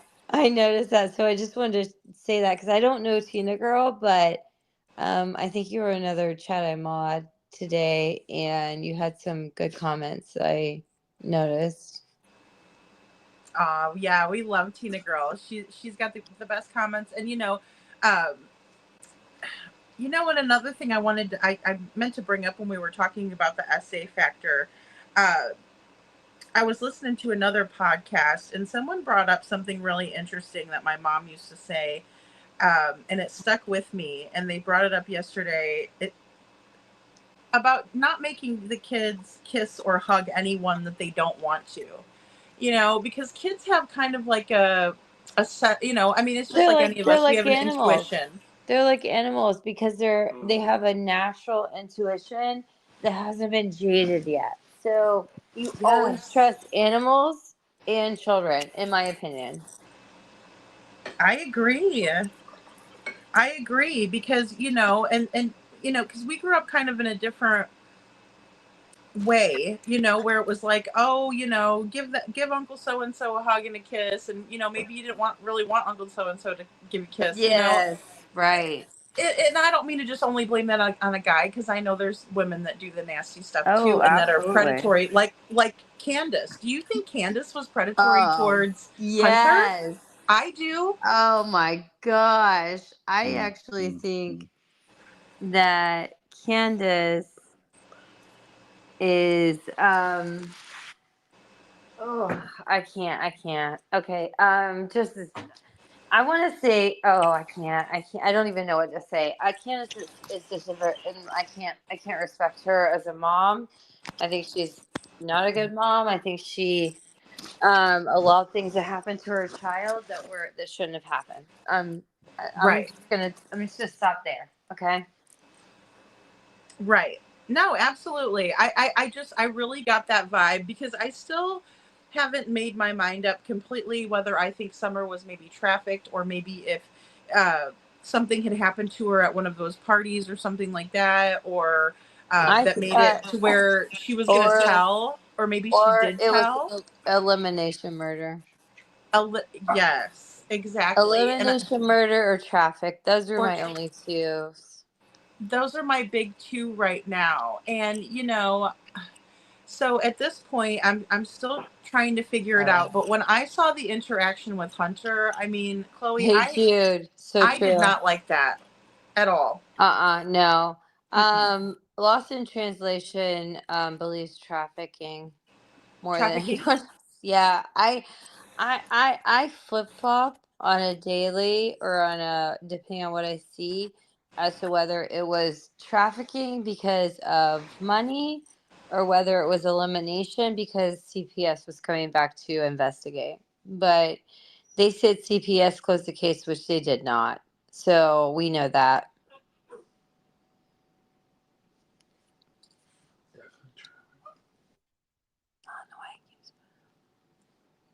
Why does it keep picking you up? Internet. And like with Don later, it was almost like when the boys were being taken by CPS, he was fine with that. Oh, hey Jude. I know, right? We have two theories. We go back and forth. Like hey Jude's the same as me. It's like you don't know. Oh, Lil Rado, Grandis definitely knows what happened. Lil Rado, agree 100. Grandis is the key, right? She was right there. Well, what about that interview? The only one interview Grandis did before she like skipped town, okay? She was like caught in the fact that she said, "Oh, you can't hear that door from here," and somebody slammed it, and she goes and she looks that way. I mean, there's so much. If you go back and watch those interviews, it's all in there. Yeah. Yeah, it's all in there. It's all in there. Well, Tina Girl says, I think Summer was picked up by a predator that knew her and the family and someone who knew the area well. They would have to, right? Tina Girl, I will say, possibly picked up by someone the family knew, but due to they knew what was happening because Don was like literally in that bathtub crying. I mean, didn't we hear that from? Oh my God, what's his name? The guy that he owed money to that worked with him. Anyway, he was in the bathtub crying. He said he lost his best friend the day that Summer went missing. Like, there's a lot of things that go into that account the day Summer went missing. Yeah, and that's a pretty big red flag in my opinion to say something like that. That guilt is kind of like seeping out, right? Dudley. Thank you, Tina girl. Dudley. That's right. Oh, Dudley. Dudley the boss, or yeah. Yeah, Dudley, he worked with Dawn, and Dawn fired him that day. And because he caught him being sad, evidently, in a bathtub. And he said he looked like he lost his best friend. Well, we know what he lost. Yeah. Yeah, absolutely. I mean, in my opinion. In my opinion, as YouTube, of course. As YouTube rules have to go, right? Absolutely. Well, and couponing says, so glad to know other parents teaching children boundaries that were essayed abusers crossed our boundaries. Well, absolutely. Absolutely. You know what? When a parent has been through that, that's exactly what they do. Agreed. Well, it is. It's a protection, and then also, because we've been through it, and we're not gonna we want to protect our children from that. Most definitely, yeah. Because and you kind of learn that it's not always a good thing if an adult wants your kid to be you're touchy feely with your kid. That's kind of a red flag right there, right? That maybe we didn't see back in the day, or that wasn't like known, right? Absolutely. Hey Jude says, so in my opinion, Jody Sue. Wait, what did Hey Jude say? She says, in my opinion, Jody Sue and Andy know too. Oh, they totally know. Go. Hey Jude. Hey Jude knows what's up. Hate you knows what's up. I Me and mean, Hey Jude, we got this. We've been on this case since the beginning. Just like probably all of half of your chat. We all got it. yeah. Well, Deadly Allen. Agent, Yep, sorry, Agent. Deadly. Yep, that's the name. Yep. I knew I couldn't think of his name. Like, I have to refresh myself on all this because it's been like 4 years. But like, Yeah. dude, it's ridiculous on the amount of crap that we've seen from those two. Let's call them sperm and egg donors, please. Mm-hmm. And the amount of crap we've seen on them, and I mean, Dawn, on the toilet, shooting up heroin. I mean, them threatening Josh's life. Like, I mean, come on, they're absolute like horrible people. Oh, yes. Now, what is this Sasha's talking about with watch the Dobbs video after Summer went missing when he shaved? What's that? What is it? What did you say? Say that again. So Sasha says, watch the Dobbs video after Summer went missing when he shaved. I've not seen that one. Have you? Oh, girl. I haven't. I gotta watch that one. Yeah, pull Jackie Dobbs video, Lady Freedom. Okay. See, I didn't think it was Dobbs, but Oh, look. Jackie Dobbs video. But I'm gonna go back. I'm gonna go back and look at that. Thank you. Thank you. Yeah, absolutely, Sasha. Thank you so much. So 2 girls gone under Grandis's watch. That's a great point, Lil Reno. No joke, Lil Red. Lil Red, let's talk about this. Your own daughter just vanishes. Just vanishes. Nobody knows where they are. And then your granddaughter vanishes. How is that even, like, statistically wise, how is that even possible? What are the odds, right? I mean, yeah, like there are no odds for that. That's like unheard of. No. Kind of like being struck by lightning twice or something. Yeah. Well, we live in the state of Florida. I do live in the state of Florida, and I have been struck by lightning. But okay, go ahead, lady. Go ahead, lady. But not twice, though. Well, I mean, my house has been struck 3 times. I just only got struck once. But yeah, yeah, you're right. But maybe that's what's wrong with me. It's coming for you, Chloe. I think it makes me special. I think it's because I'm electric. It's because you're so electric. That's right. That's right. Yeah. My superpowers are about to grow. That's right. Exactly. That's where you got your superpowers. That's always how it comes, right? Like a strange event, right? A cosmic event. When I was a kid, there was that movie Splash with the mermaid. Tom Hanks. And the Daryl girl Hannah. that worked in his office, she came in with her bra on the outside of her shirt, and they were like, "Oh, don't mind her. She's been struck by lightning. She's just nuts." And I was like, so my whole life, I just was always like, since I was 19 when I got struck by lightning, I was like, well, just don't mind me. Don't mind me. Well, we love you here. Little Red or Hey Jude says Little Red daughter and granddaughter, go figure. I mean, Yeah, putting no it into joke. perspective, Hey, huh? dude, I mean, come on. There is literally no. What are the odds of that? There's none.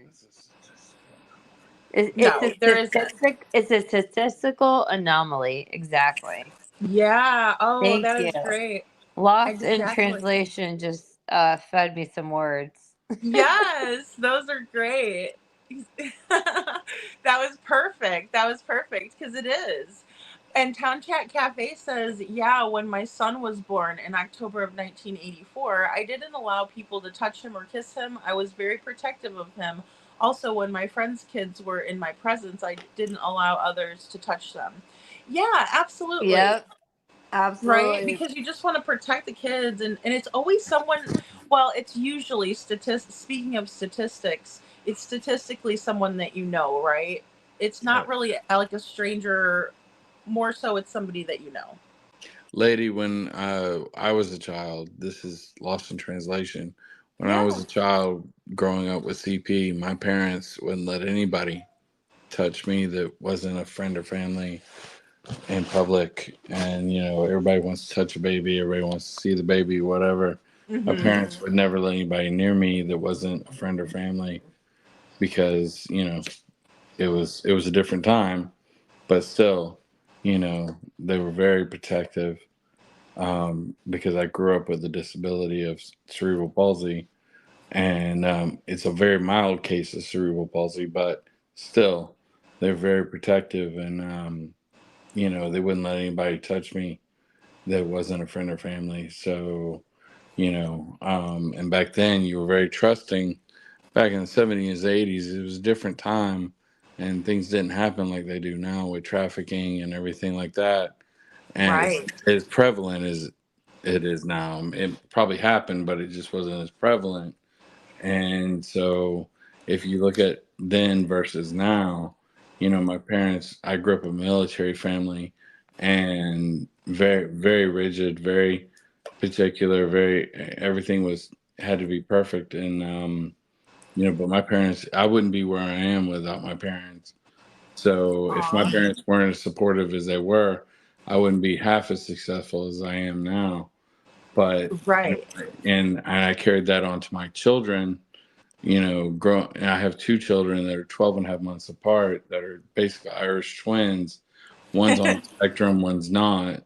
And you know, they're They're very different people. A and B personalities. Now I got a type A daughter, got a type B son, and my son's on the spectrum, but extremely intelligent. And I think the people on the spectrum Are are a the whole, most intelligent. they're a whole new intelligence that people don't even understand.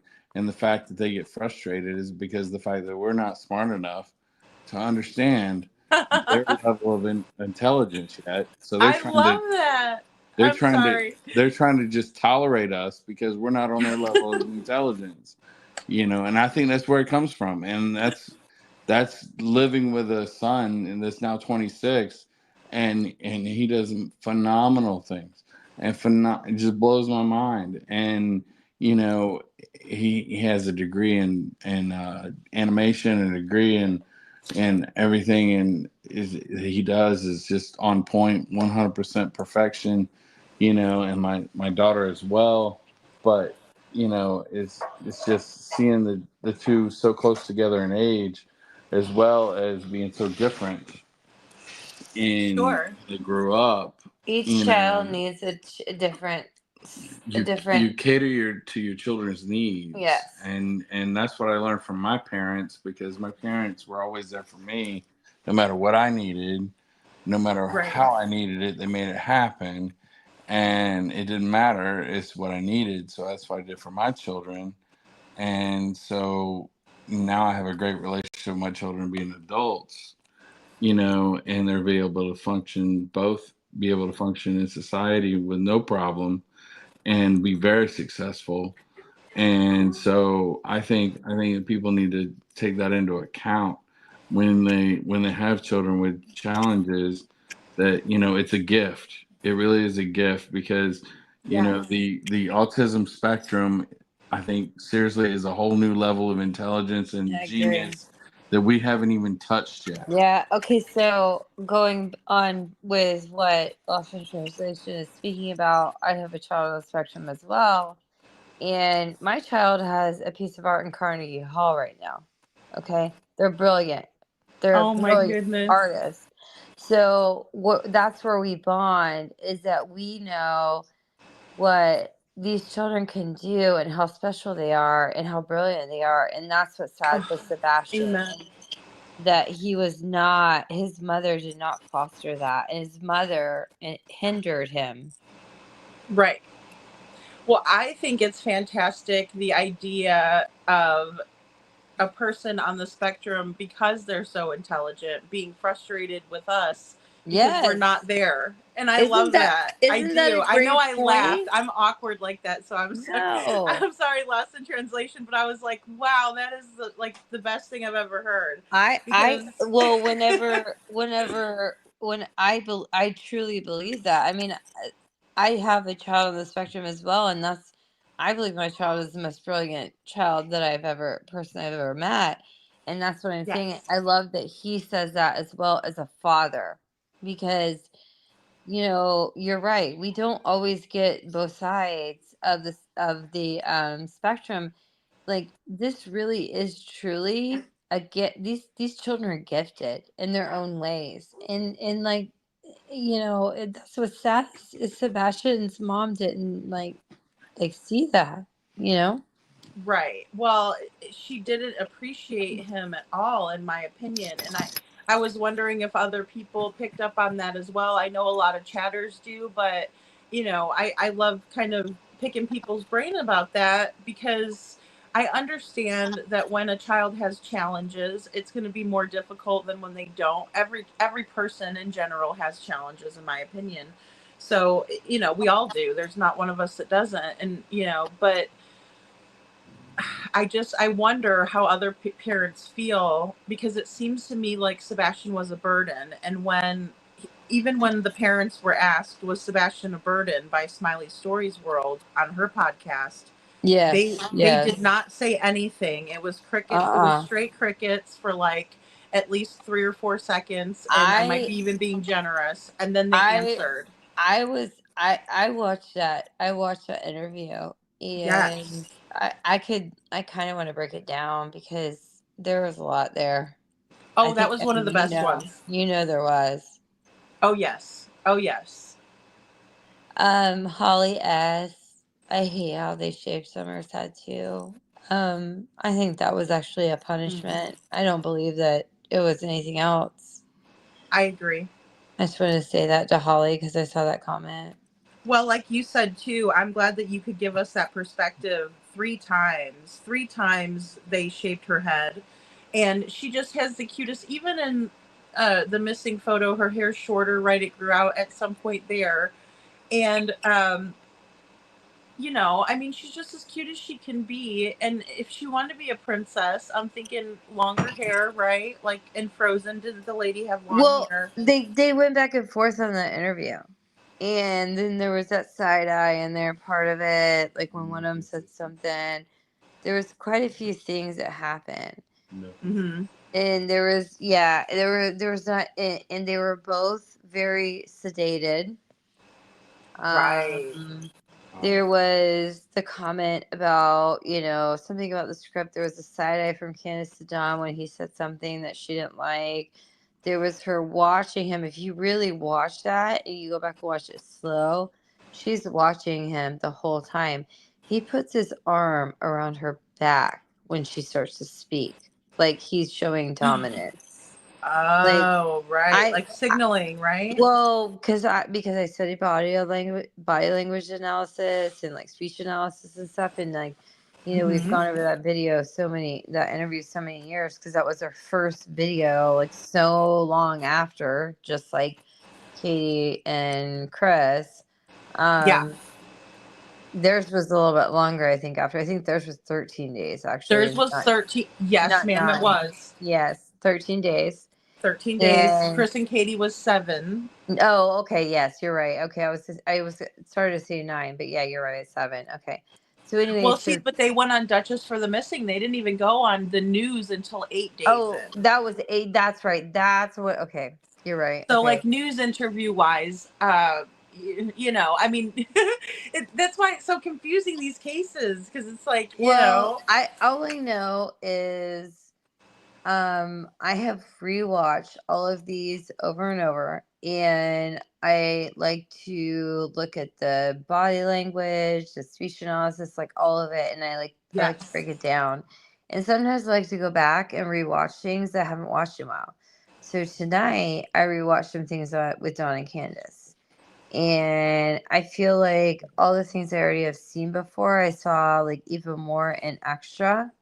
And Uh-huh. then tonight, when you were starting your show, and I also watched. I do want to say this. I watched Shay today. I love Shay. Okay, I Yes. didn't know if I should mention that, but Absolutely. Yes, we love Shay. I really like her. I She's like the amazing. breakdowns that she does on these interviews, and she Yes. did the prop today on Smiley. and she has been doing that. And I have to say, her breakdown is amazing. And I like to watch what she comes out with. I watched her because of Jody Sue, because I thought, oh, she has the Jody Sue dialect down, so she can understand her better than me, you know? Yeah, So Jody Sue has a thick accent, huh? yeah. So I watched her because of her breaking down Jody Sue. Well, then today, watching her, like, you know, and been watching her on the Prophets, I'm so impressed by her. She really catches a lot of stuff, but I think it's because She she has does. experience. She has experience, though, too, like we do. Does that make sense? Mm-hmm. Parenting. Yes, absolutely. And so Absolutely. I have a lot of respect for her. I do too. Oh gosh, she does so good, and I love that song she plays. Oh, Yeah. that bluesy kind of song. I'm like, oh yeah, that gets Yeah. me going, But girl. I I'm like, in really, her videos. I really did start watching her because of Summer, because she would break down Jody Sue, and I can't understand Jody Sue's dialect. So Yeah. I would like watch what she had to say, because I felt like it was, I understood it better. But when I watched her on the Prophets, I was like, wow, she really like can break down an interview and people's like the way they are. I don't know. I'm impressed by that. She absolutely does. And you know, I wanted to ask you too, while you were watching these, or like, can you recall if Don and Candace cammed up? Because that's one thing about Chris and Katie, is they never cam up. Rarely do they, and so you don't get to catch the body language portion, right? You can only really get the speech analysis and the way they emphasize the words and different things like that. But you can't get the better read when Yeah, someone's cammed up. Don and Candace have definitely, I mean, you know, they've made their rounds, that's for sure. I mean, we've got plenty of interviews, plenty of YouTube footage. If it's still out there, I don't know. That's what I fear from that. Yeah. I also like have seen some videos like from before Summer Went Missing too, from just behind the scenes. So I don't know. I think when it comes down to it, that there's probably a lot more footage of what Donna and Candace have done that's rolling around than the whatever foots, the ugly foots. So they were putting it all out. They were letting it all hang out. Don and Candace did. Oh yeah, Donna and Candace like thought it was a show about them. Lord. They didn't realize it. I mean, they did so many bad things. I mean, I think everybody in here that knows it knows that. Suzanne says Lady Don and Candace were always messed up on the panels when they went on the panels, in my opinion. Oh Lord. Lady, there's literally there was a YouTube video that Don was on, and he was shooting up, doing things he shouldn't be doing. And is that after the kids were the boys were taken out? Yes, of the home? after the boys. Oh, good, thank God. Oh Lord.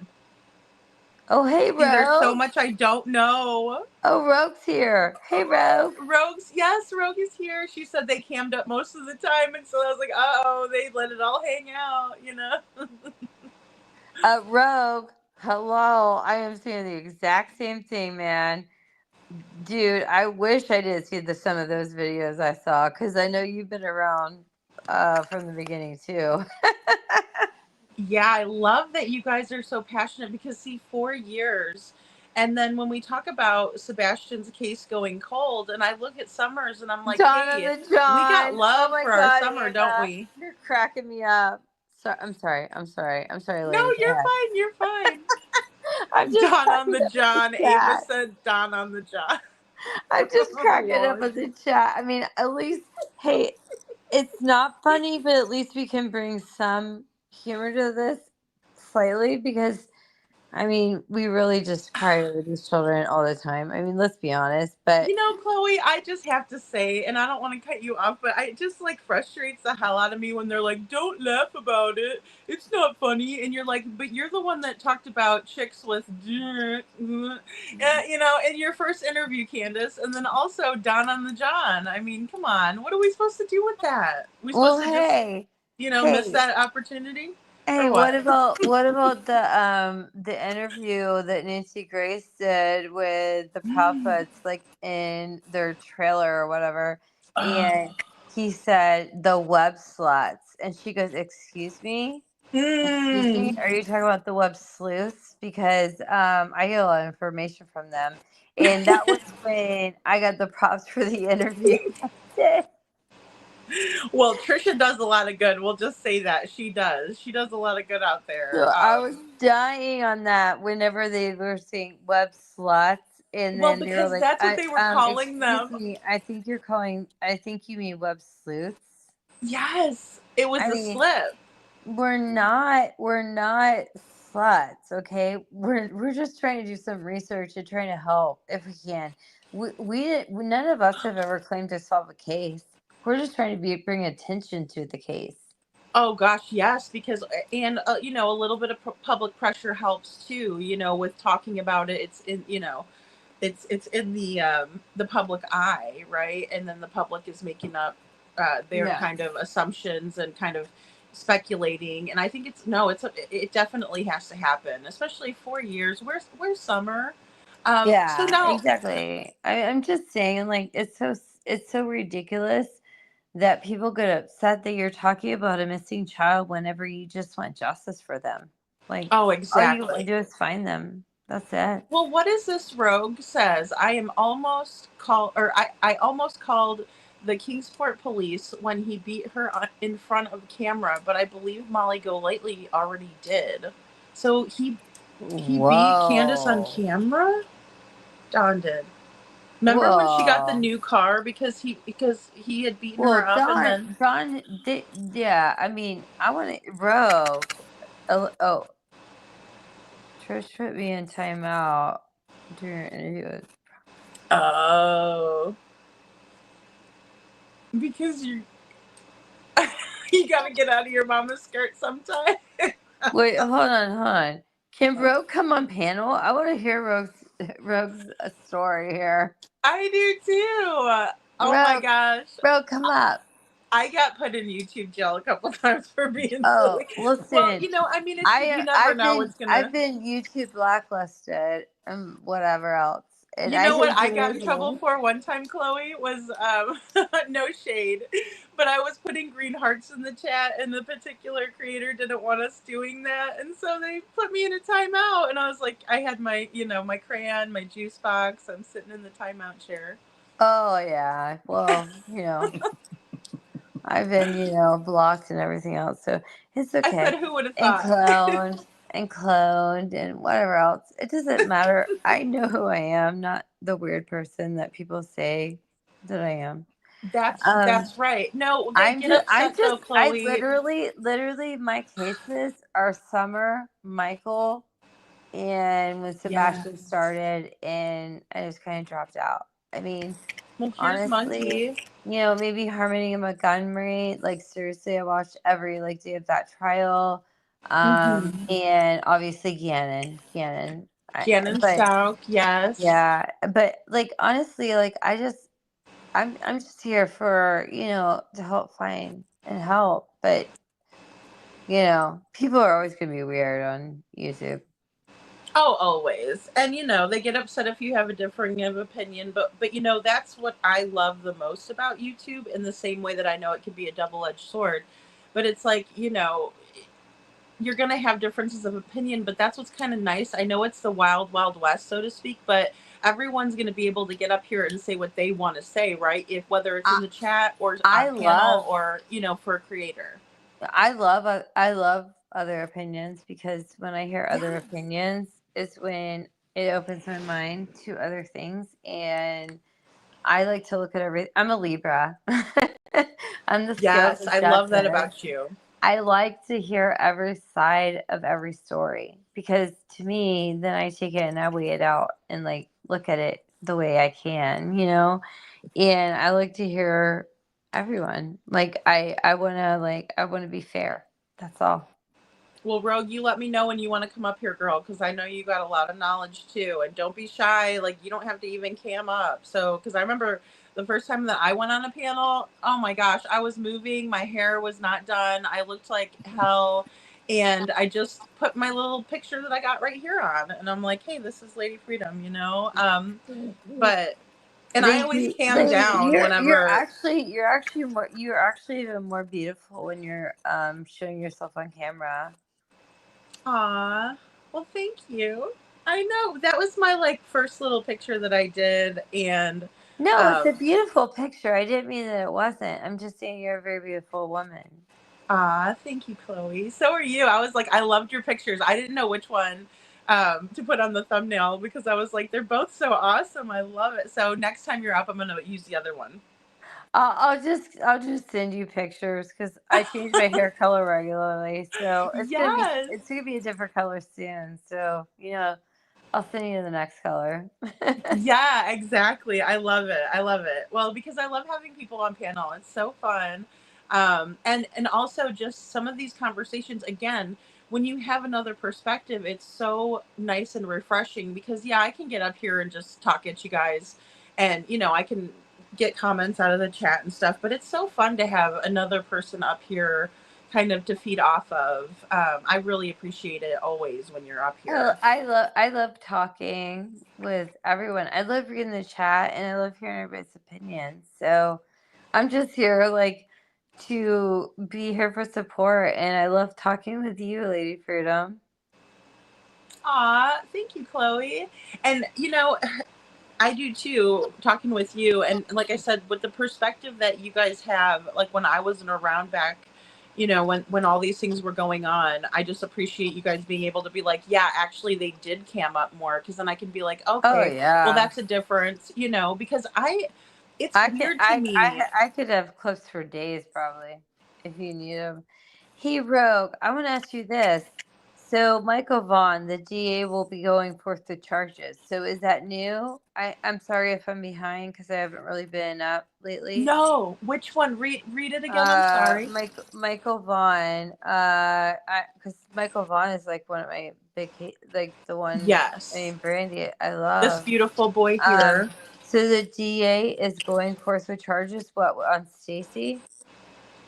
Because I mean, I interviewed him, so I just want to know what he's saying or what she's saying. I am so excited if this happens. Like I have not heard this yet.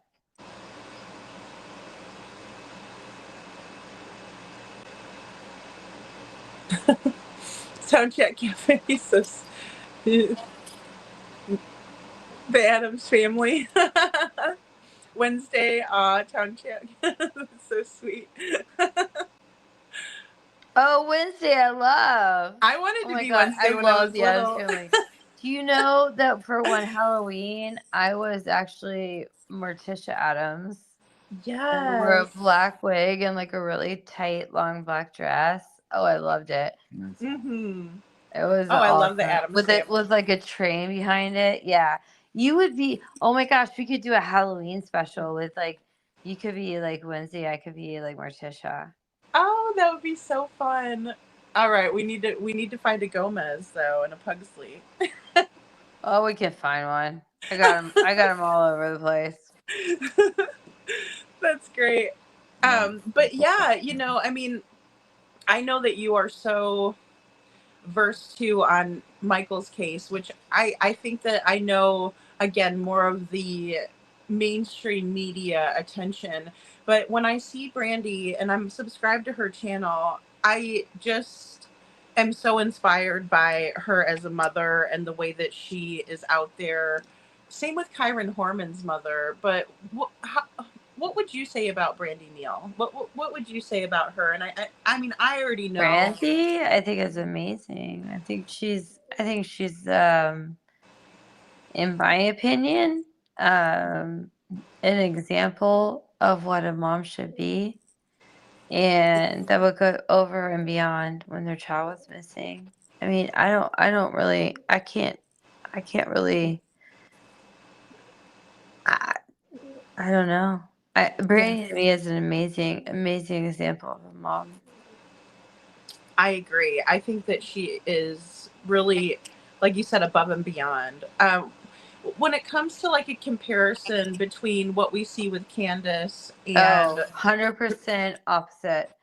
Right. Brandy is like just a beautiful person, and like literally, I think like looked for her son so hard that her feet were bleeding. I mean, I think she had to be like held back. Like, I honestly, like, all I know is how much she loves Michael and how much she searched for him and how passionate that she is. And she never stopped. She never gave up. She never like talked to anyone she could for help. And it's the Right. exact opposite of what we've seen with other people. And I don't want to ever compare her to any of those other people because she is Right. way like to me an inspiration. I agree. I agree. And I just was wondering, what someone else thought about it, that knows the case as well. Because when I look at Brandy, I think that too, just determined and loving and, even her Just YouTube like so channel, strong, it's like it's such a only strong for woman. Michael. It's only for Michael. It's not Oh, for her. it's she literally is just a very extremely strong woman. Yes. Her husband Tyler, like I mean, they're very amazing parents, and they did everything they could, and they still have. And I think it's literally like hurt them so badly, like from what I've seen. I don't know. It Yeah. makes me sad because I know like I did go to CrimeCon, and at CrimeCon like we were passing out like flyers from Michael, and that was like our focus. And I, I still like that case will always be like besides Summers probably like the only other case that I care about, and that's what makes me angry about Dawn and Candace compared to like what Summer and I mean compared to what Brandy and Tyler are. This Sure. complete two opposite sides of the coin, and it makes me angry that anybody would say anything opposite than that. Sure. Or Me too. or when Dawn was on that cow channel and was referencing that case is disgusting because there's nothing to do with the case of Summer, in my opinion. What did he do? Refresh me, because I like I said, I'm so like, ignorant to it. I really am. Aw. Thank you, Holly S, for your super chat. That's so sweet. Thank you. Thank you, my friend. But tell me more about that, Chloe. I'm interested. Hey, Adam Forever 21. Dawn went on the cow lady's channel, who she supports, Uh-huh. and he started talking about Summer, and Brandy came up, and he was just very dismissive and rude to Brandy. They were comparing Michael's case to Summer's, and it was disgusting, and she told them not to. And the cow person kept pursuing it, and I think that person is just a very disrespectful person anyway, and I Absolutely. believe Dawn is disgusting. So I think Brandy was extremely in the right, and Yeah. she asked him not to mention Michael's case and didn't pair it to Summers, and I totally believe that because there are two different sides of the coin. So there are two different parents right there. Yeah, absolutely. I think like the only real comparison I can really see between Michael's case and Sebastian's would be, just kind of how a mother would act, that for that, and then maybe like the blended family aspect kind of a thing, because and then also Brandy and Tyler were kind of really wrongfully accused in the beginning, but then I also think that Chris and Katie are rightfully being criticized, but I can kind of see that being somewhat of a topic of discussion. Yeah, it's awful. But I don't blame Brandy one bit for not wanting anything to No, do there. any No. association at all with the Wells, because that is not at all a comparison. It's wrong. Right. Not a and person you want to be associated with, right? Exactly. I and mean, yeah, and that channel was asked not to put Michael up because of the fact that they support people that are obvious criminals and right. abusers. Well, But see, that's the thing about Don is that, when once you get to understand his role and who he is in the family dynamic, well, right? he got real nasty. He got real nasty. And that's the whole point of it. Like that clip I would have to find for you, but I'm just saying that if you're asking my comparison, there is no comparison.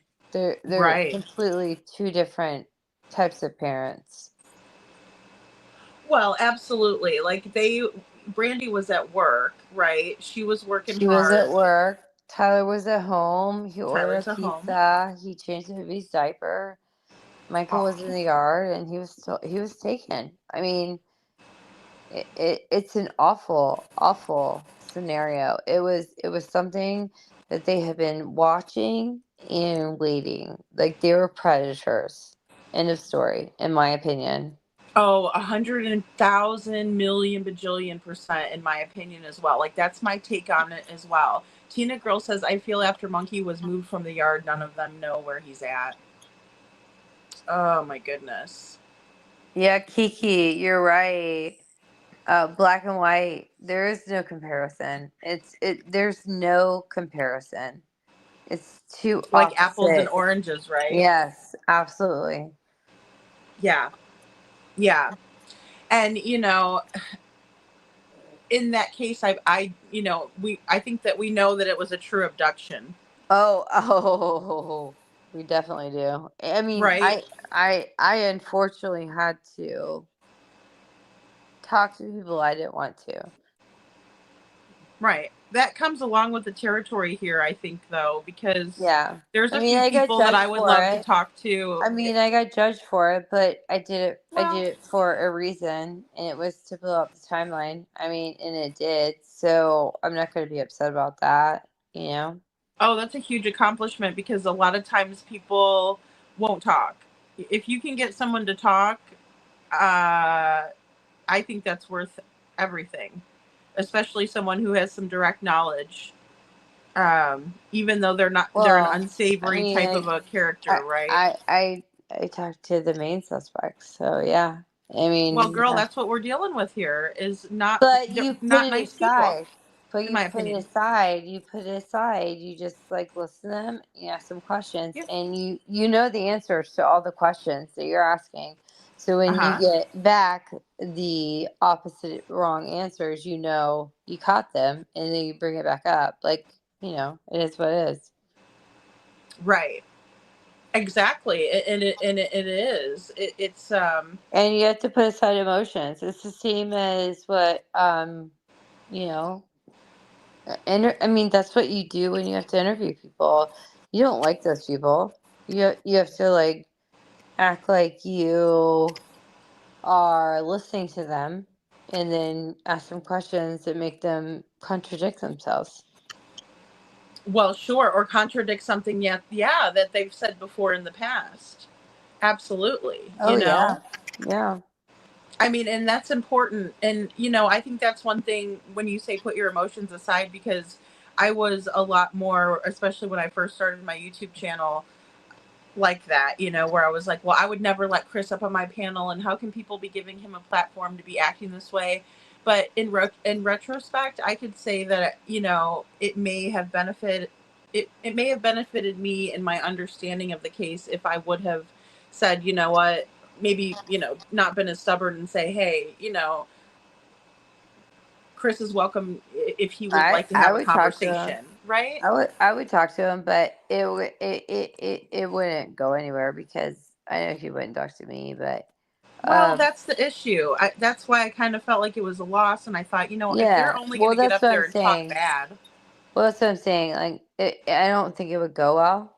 I don't think anything would be accomplished. So, because I mean, there's obvious sides that we all fall on, and I mean, we sure. fall on a series of, you know, Yeah. This is a very divided case. So It if is. you haven't been on that side and you're hated by that side, but if you are on this side and on the side for the victim, which is what we're here for, not anyone else, the victim, right? Absolutely. Um, 100% only, then for some reason you're always going to get flack and you're going to get hate. Yeah. Oh, an unbelievable amount, to a point where you never could have really imagined the level of it until you've experienced it for yourself. Yeah, You know exactly. what I mean? Yeah. And it's been like that in Sebastian's case. Was it that way in Summer's case? Oh, absolutely. Absolutely. Battle lines were clearly drawn in the Oh, beginning. yeah, very, very, very quickly. And, Uh-huh. I talked to a lot of people throughout the whole like situation, like throughout the years, but there's a lot of people that, won't talk to me now, or there's people that will. It is what it is.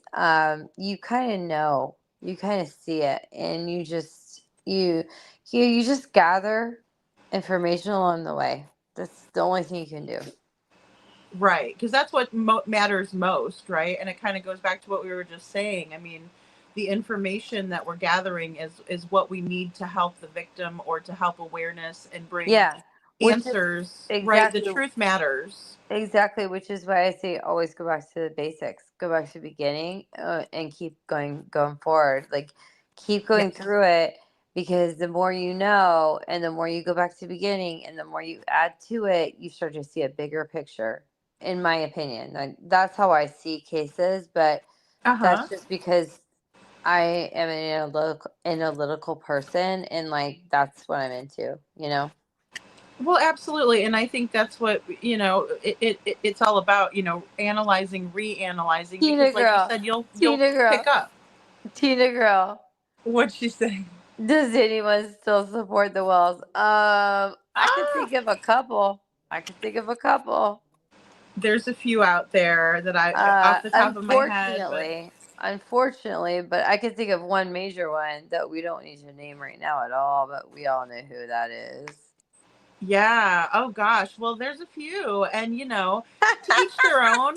To each their I own. know. Yeah, Right. I'm being But a little snarky. I'm sorry. everybody needs someone, right? Though, Chloe. I mean, I guess I look at it in that perspective too. But in the same way, I mean, because yeah, would I like it if they didn't have? Because I mean, it's just like it's to me, in my opinion, it would be like the people that would write like Chris Watts or Ted Bundy, or you know what I mean? Like they're writing this person even though they know they're guilty in their heart of hearts, but yet they're still Yeah. willing. You know what I mean? Does that Yeah. make sense? Yeah, And maybe it's not even that. and then you have people that come out of the woodwork like Tony Mathis and the Meteor manager, what's his name? That want to just like get some sort of attention for being like on the wrong side. Like I don't get that. Sure. Oh, Well, Suzanne. what'd she say? You're always so much better at the comments than I am. Suzanne, I just call it white trash. I don't know what you're talking about. I'm not sure. Oh. Well, and I mean, there's a lot of people I think out there that, and like I said, everybody's entitled to have that opinion, but I do think that what I've seen in the Sebastian Rogers case with creators is that it's almost more lucrative, if I may, to be on the side of the proud feet, in my opinion, from what I've seen. What do you think of that, Chloe? I think that you're 100% correct. I agree with you on everything. You know that. You and I Well, are but always on the same page. sometimes I wonder if that's like, a strange conspiracy, or something like that. Like, am I looking at it? But I appreciate you kind of letting me know that I'm on the right track, but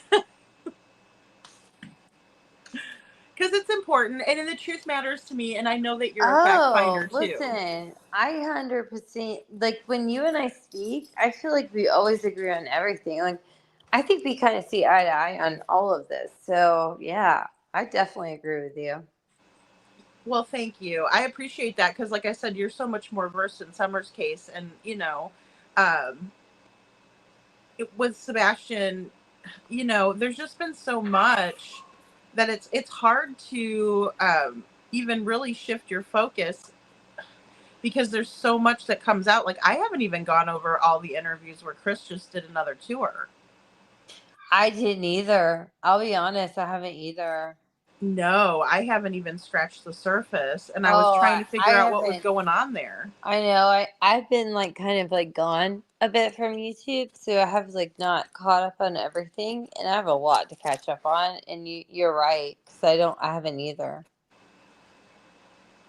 Yeah, well, there's a lot for me too because even Josh from the lab, he did some amazing interviews, right? And then he Yeah, was he also did. threatened by Don Wells. Is that Oh, correct? oh my gosh.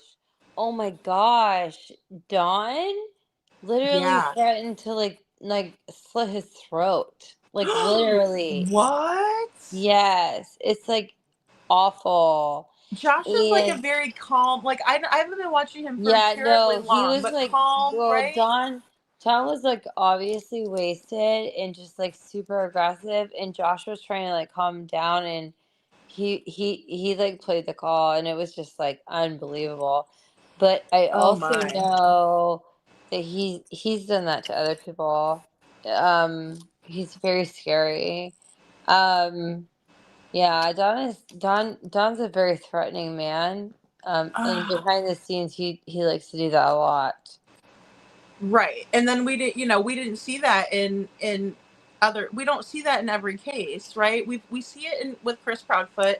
We see it with Don Wells. We do not see it when we look at say the missing children in Nova Scotia, Lily and Jack Sullivan. Right, right. The stepfather is not doing that, right? He's not coming out and being a, DICK. He's Well, been see, calm. I think I truly believe when you have these like cases where they're so defensive, I think there's a lot to be said there.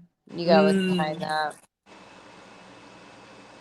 I agree. I agree. Because like when it comes to Dawn and when it comes to Chris and how threatening they've been and how nasty they've been, and we've seen their behavior that they haven't even tried to hide. That to me shows like a true sociopath. Oh, absolutely. Absolutely. Because, most people can control their anger in public, right? In a public setting. Now, of course, we all get angry, we all get upset, we all lose our cool, right? We all have at least. And, Yeah. that happens. And then you kind of get, you realize if it's too bad, then, you need to work on it and stuff like that. But I mean, these dads are out there going wild in these cases. And I think to myself, that doesn't help anything. And then on top of it, doing all of that other strange activity that you would never expect to ever see in a missing child's case. Yeah. Sasha, do you think Ramses are guilty? Oh, I'm just asking. I mean, I know them, so I was just wondering because I don't. which one is it? I'm sorry, I probably missed that Oh comment. yeah, no, Remember? it has nothing to do with this. It doesn't matter. Oh, Perp loves Duper's delight. This one. Yeah, I was just wondering about the Ramses because I actually know them, and I don't think that they're guilty. You don't think the Ramseys are guilty? Tell me Wow. more. I don't know who I think is guilty in that case. To be honest with you, Wow. I've never. You know what I Well, mean? I don't want to get into it. It's a personal case for me and a personal Oh, I thing. understand. I completely understand. Because they actually like know John, and I know I don't think he's guilty at all. Okay, that's interesting. I mean, I think that, like I said, everyone's entitled to what, and Yeah, especially if you're, I respect yeah. everybody. I totally respect everybody. Like I just I guess maybe like the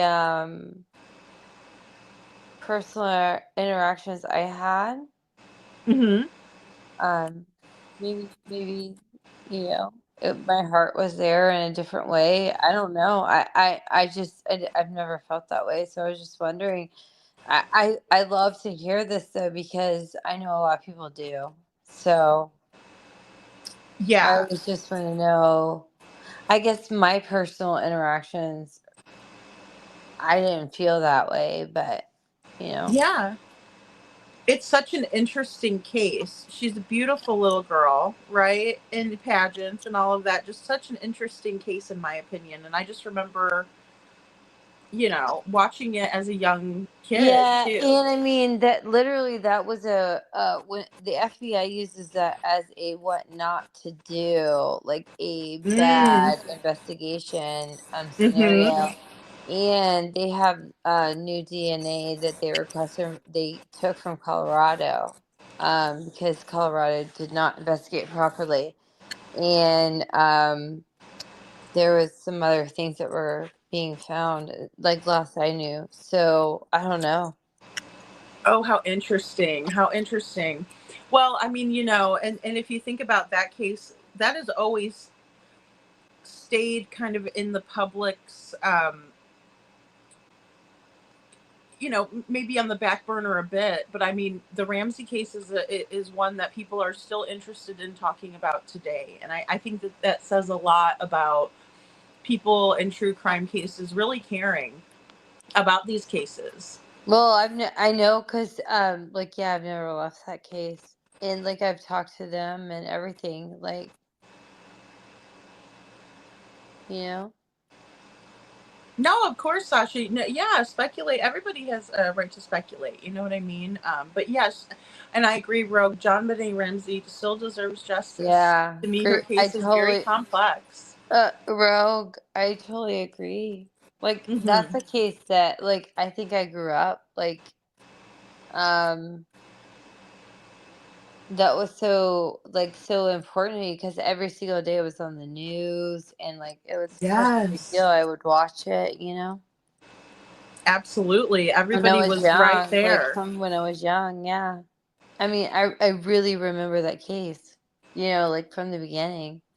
Well, doesn't isn't she a captivating young child, Jean Bonnet? In my opinion, when I look at her, I think, oh my gosh, look at how beautiful this little girl is, and just she was very talented. It was. I think it's just something that I even with just Summer, she captivated people's I hearts. just think that it was somebody that was stalking them and they had been in their house and like whatever and Mm-hmm. due to her like being on stage, but that was only because I like literally have talked to them and I didn't get those vibes. So that was my energy and my vibes I felt, and like the way they were with me. So Mm-hmm. that's just what I'm going on. Like that literally is what I'm going on. That's just my beliefs, but Yeah. I could No, totally be that's important. wrong. I could be very wrong. I think it's important to remember that there was that. What was that guy's name now? I cannot remember his name, but he Oh, the was. detective that showed that how the suitcase was put up and how the DNA was never proven and all that because DNA wasn't.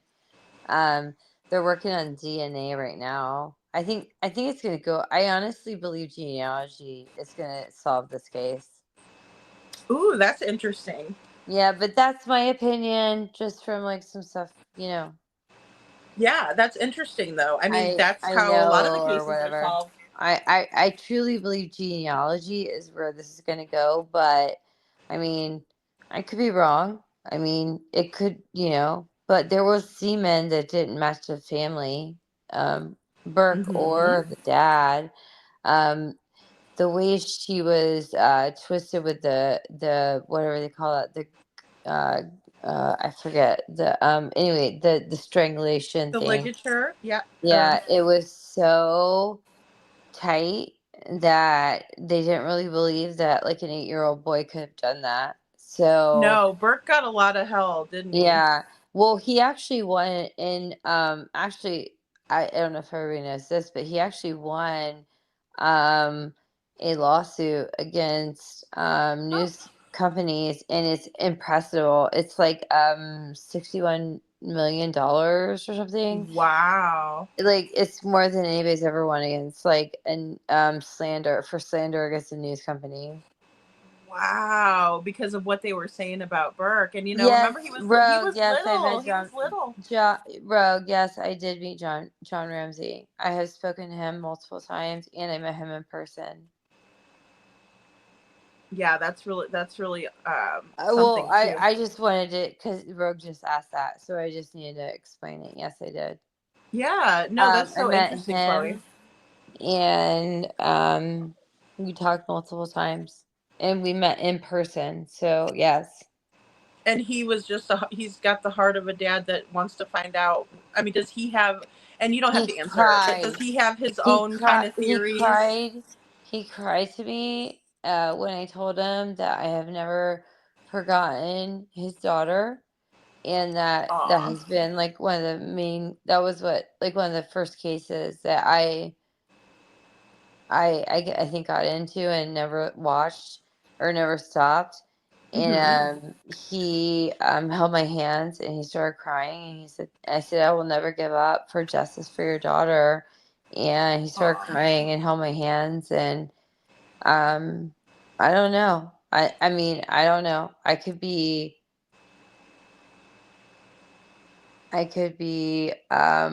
wrong in my what I felt, but Oh God, after no! that we also talked 2 other times in person, and he was very kind to me, and I just know that the DNA was never matched. So I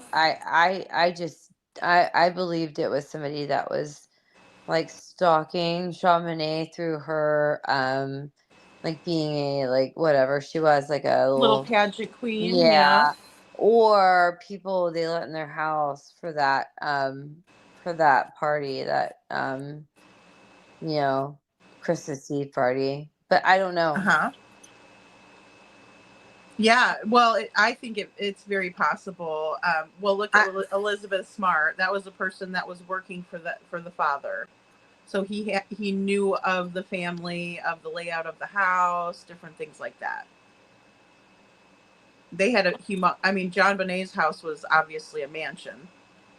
It was, and when they came in and investigated, they didn't investigate. They just had them all sit in the living room, and it was her dad that found her downstairs. But like the garage that was made from Patsy Ramsey's supplies, and I know they did the handwriting analysis that they said could be Patsy's, but I don't know. Like, I mean, I know what I witnessed and what I saw and what I heard, and I don't know. My heart was very touched, so I can't really can't I just have to go with what I feel.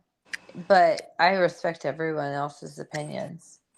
Well, absolutely, and I think it's an interesting case because like I said again, I mean, it's an old case. If we're talking a cold case, Jean Bonet's would be the coldest one I can think of off the top of my head. Not that there's not older one, you know what I'm saying? But when we're talking about these cases collectively, like who we've talked about tonight, absolutely, and it set the stage, like you said, what not to do. They tampered, or there was a lot of people tampering with the crime scene. That's absolutely proven. I mean, that the FBI uses that as a what not to do in investigation. So that is 100%. Now, like I said, me speaking to the person I spoke to, I mean, the father, and being touched by our conversations, like, I didn't get the vibes of that. I didn't get the energy that was bad. So I truly can't go that way. Other than that, I don't know. When you meet someone, you can really get, because, and I know you're an empath too. You can really get a good read on someone when you touch their hand. And I know it sounds kind of cliche or silly. You can really, in my opinion, feel either a good vibe or a bad vibe, if just to kind of water it down. But I understand what you're saying, because I think it's important to remember that if you've actually shook the man's hand, it's a little different than us watching an interview, right? I mean, Yeah. I mean, like I said, we literally held hands and cried together. So I don't know. Chloe. I mean, that was a moment in my life that I like it made everything I feel different about that case. And so that's what I'm saying. I'll stand up for how I feel, but I respect everyone else's opinions. Well, this case was so controversial, the Jean-Benet Ramsey case. It's just like any of these cases that are unsolved. I think that there's a level of pressure that builds over time, and I think it's just when people are caring and they're invested in a case, and they're going to be passionate on whatever side of the aisle they fall on. Yeah, yeah. And we all have personal experiences, and we all have Yes. personal experiences, feelings, like whatever. Like that's what I'm saying. I only state everything in my opinion. It's just from my experiences, and I happened to get to meet him personally and talk with him 3 times, and I don't know. I felt very, very humbled, and I felt like he was a very humble man and thankful, and cried with me when I told him that I thought about his daughter every day and followed that case from the very beginning. And he just went into tears. I don't know. I mean, Yeah. like I said, I could be wrong.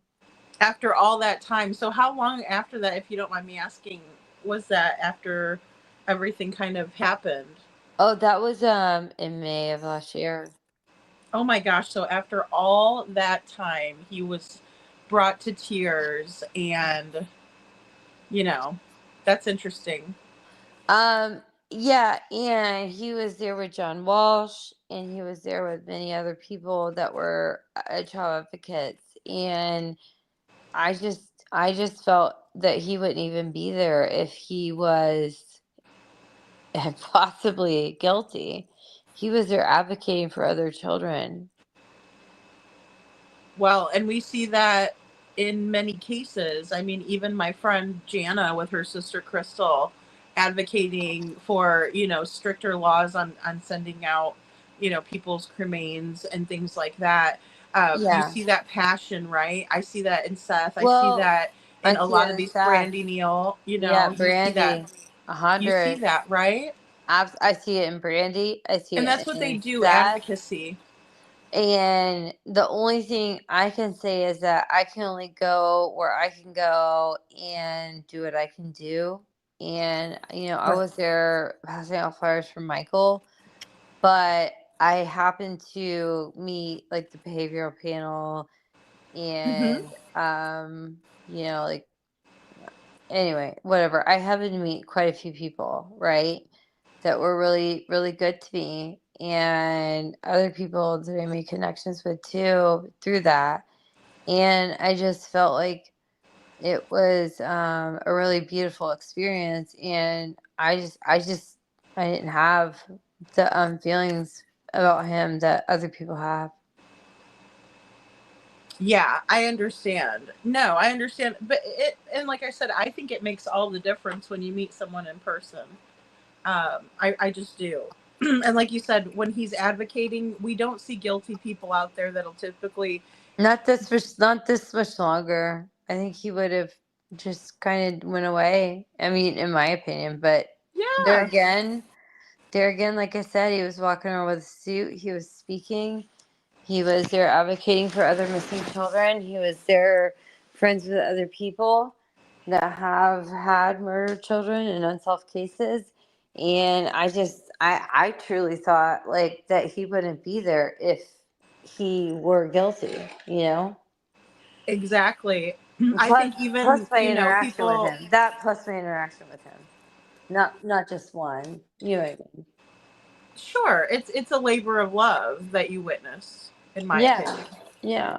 And the fact that like he was touched by the fact that like I told him that I thought about his daughter and I hope for justice and I pray for justice every day, and that he was like crying. I don't know. That to me was like, would you do that if you didn't care? I don't know. I mean, that's how I felt anyway. Yeah, no, I can completely see where you're coming from on that. Absolutely. Absolutely. It's one of those things where, you know, if you're guilty, you will try to go kind of sneak back into the background, kind of like that Homer Simpson meme, like right backing into the bushes Yeah, like slowly. fade away. Just fade away. Just fade away. But we Especially don't see that. 25 years, 30 years later. Oh my gosh, that's amazing. I'm so glad you shared that with us because again, you know, I'm coming away from this with a different perspective. Um, so I really appreciate you because I mean, like I said, you know. Oh, I got lots of stories, girl. I'm sorry. I keep I know you do. That's telling my wonderful stories. though. I love hearing that because you know, it puts it into perspective for me. You know, Yeah. knowing Oh, you and knowing what you're saying about someone that you've met, and you I'm know. just telling my perspective, and that's it. Like I'm saying, you know, to everybody in chat, like I definitely don't like in any way want to like sound like I know anything that nobody else, that other people don't. I don't. It's just my perspective, you know. Right.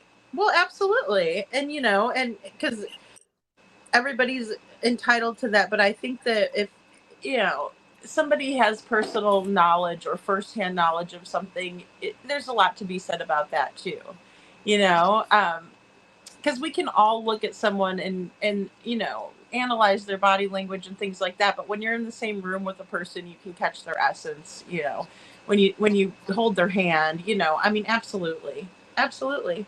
Yeah. Well, I'm an energy person, so but yeah, that's how come. Yes, yes, yes. And you know, I think it's important to remember that in these cases there's so much pain, and you know, these parents that have lost their kids, they wake up every day, and if they can go and advocate and they can show up like that for other parents, I think that that is just a very admirable um, quality to have because not I everybody could agree. do that, right? Some people I would agree. again want to back away into the bushes because it was too painful. Well, I totally agree. And then I also think it's admirable of the people that are there, like trying to advocate for other kids, children, and trying to get like put on cases and you know that as well. And so I think that's an amazing thing when you can put like all of those people together, where you can like actually talk to people to get like on cases or maybe ask them to revisit a case like I did with the behavioral panel, like for summer, you know, whatever. And Mm-hmm. they were like really interested in that. And like, it's really cool to have like a way to like be able to like meet all these people, you know?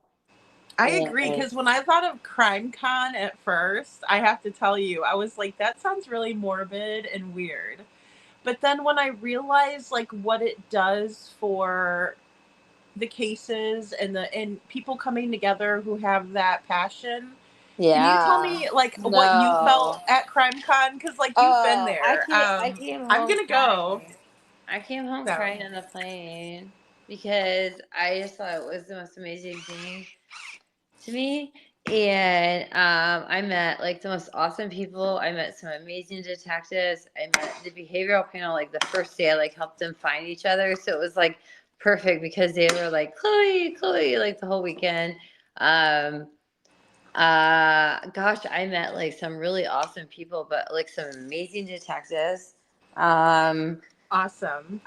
let me think. I was in Starbucks in the Upper Island Gateway Palms where we stayed in, and Erin Conlon from Nancy Grace's show at Court TV, she came up behind me and was like, "Hey, Chloe, like, thank you for your interviews. Like, we watched them, and me and Nancy like got a lot of information, and we looked it up, and like we verified it. And I was like, oh, because people had said that wasn't true. So I was like, wow, thank you. So actually, I came home from there like really feeling amazing, and I was like happy like to be there and passing out flyers for Michael Vaughn, and I don't know. Yeah. I thought it was really awesome and fun, and I just walked around and like just walked around and met everybody and tried to like be friendly and just try to Yeah. get to know everybody. I mean, that's Just all. being yourself. Yeah. Well, like like that's me. I'm a hairstylist, so I have to talk to people. So I just walked Yeah. around with a smile on my face and like tried to meet everybody. Absolutely. That is so neat though, because like that's totally a different experience than I would have ever thought. Like when you told me that there was people there, like the behavioral panel and different people, like that you can kind of get them excited about other cases and they can get you excited about other cases. I just Yeah, think that's because so neat. they took like How Michael's fun. flyer from I think Brooks and me, and I had already talked to him about the case, but like they didn't have the flyer yet, so they took it, and then I had asked them in the hallway like one of the days like if they would ever go back and revisit Summer's case like after like that Dr. Phil show like whatever. And they were like, that's a really good idea. We've actually talked about it. And so it was really cool because it was nice like to hear that they were like actually they didn't like just like put me off, like I felt like they were actually really nice people. So I'd see them in the hallway and they'd be like, Chloe. Oh, And that's so cool. yeah, and then I met John like the first day, and then I think I saw him every day afterwards. And Well, I'd probably shit my pants if I was like standing in Starbucks and I look behind me and there goes Erin Conlon. I've been like, what the hell? Like, are you kidding me right now? she came up to me. She was so awesome. She's a sweetheart. Hey, SI officer. Oh my gosh, I just remembered something that I was supposed to send over to SI officer.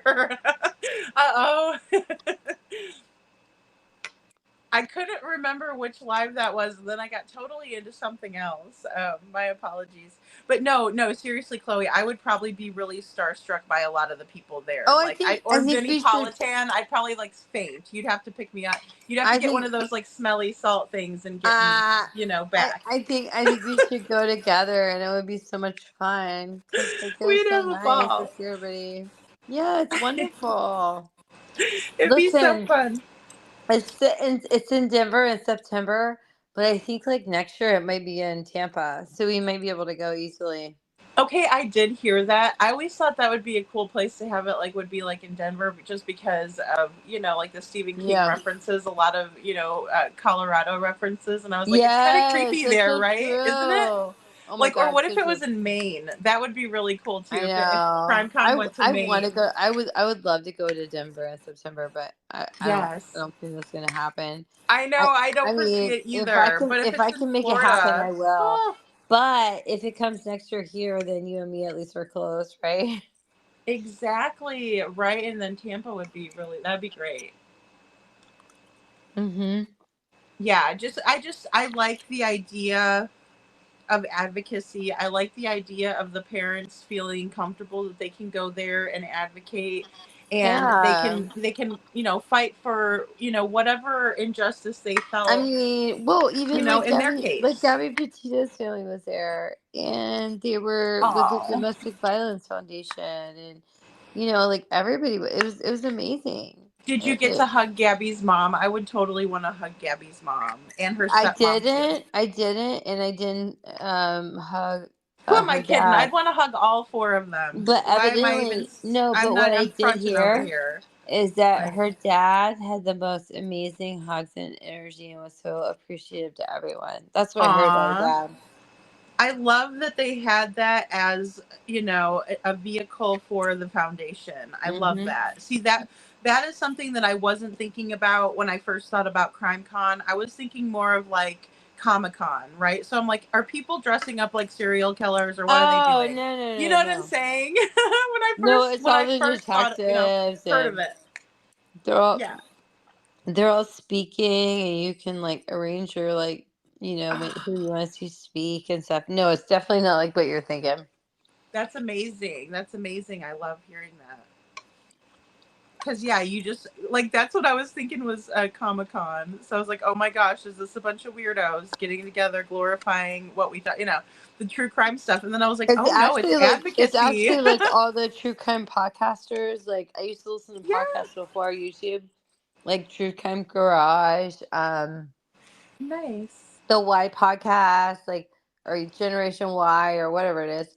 Anyway, a bunch of them I used to watch, or I used to listen to in my car.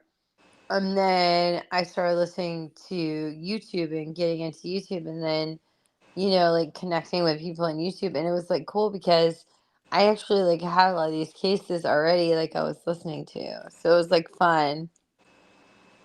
Oh gosh, yeah, I bet you it is, and it's just Yeah, nice to and be then when like I feel went to like you can CrimeCon, they support. were all there. Yeah. Oh, that is neat. So you So I get to got meet to a lot of meet people them. that you like Yeah. listening to.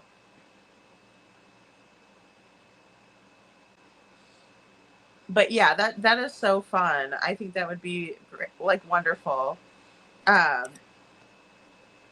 just a good experience to have and a lot of good takeaways. What are some of the Yeah, most it's fun. interesting conversations that you heard on like speech wise? Like who was the most interesting, did you think?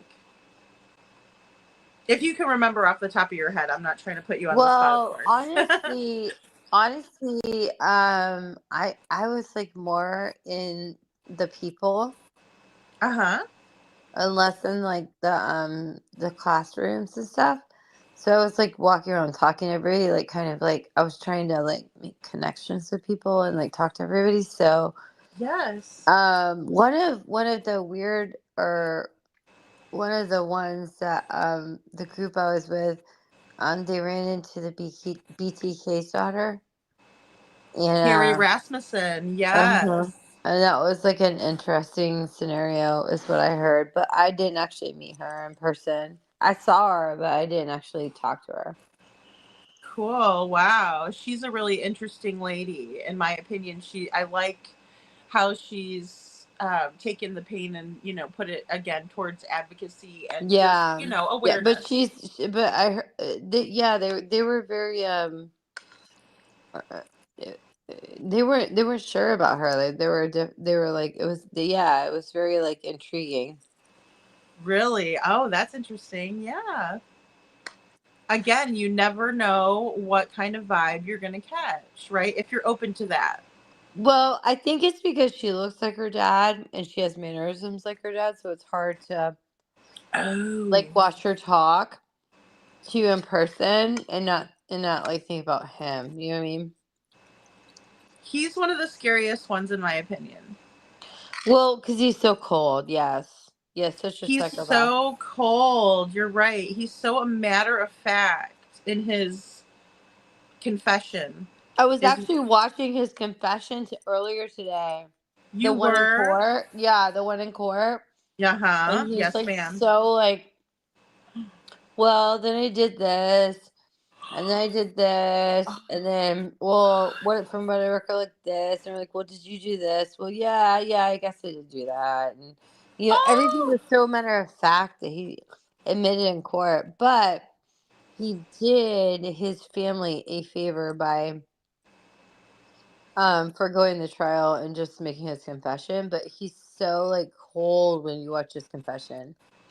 Oh, he is. He doesn't have an ounce of emotion, and then also he's just like if I was telling you, hey Chloe, I went down to the store and I bought a loaf of bread, and then I went over and paid for it. Like he's just, you know what I mean? And you're like, well, didn't you also do this? And I'm like, yes, I did. Yep, I picked up some cheese or whatever. But like he does it, and he, like you said, cold and just basically not really monotone.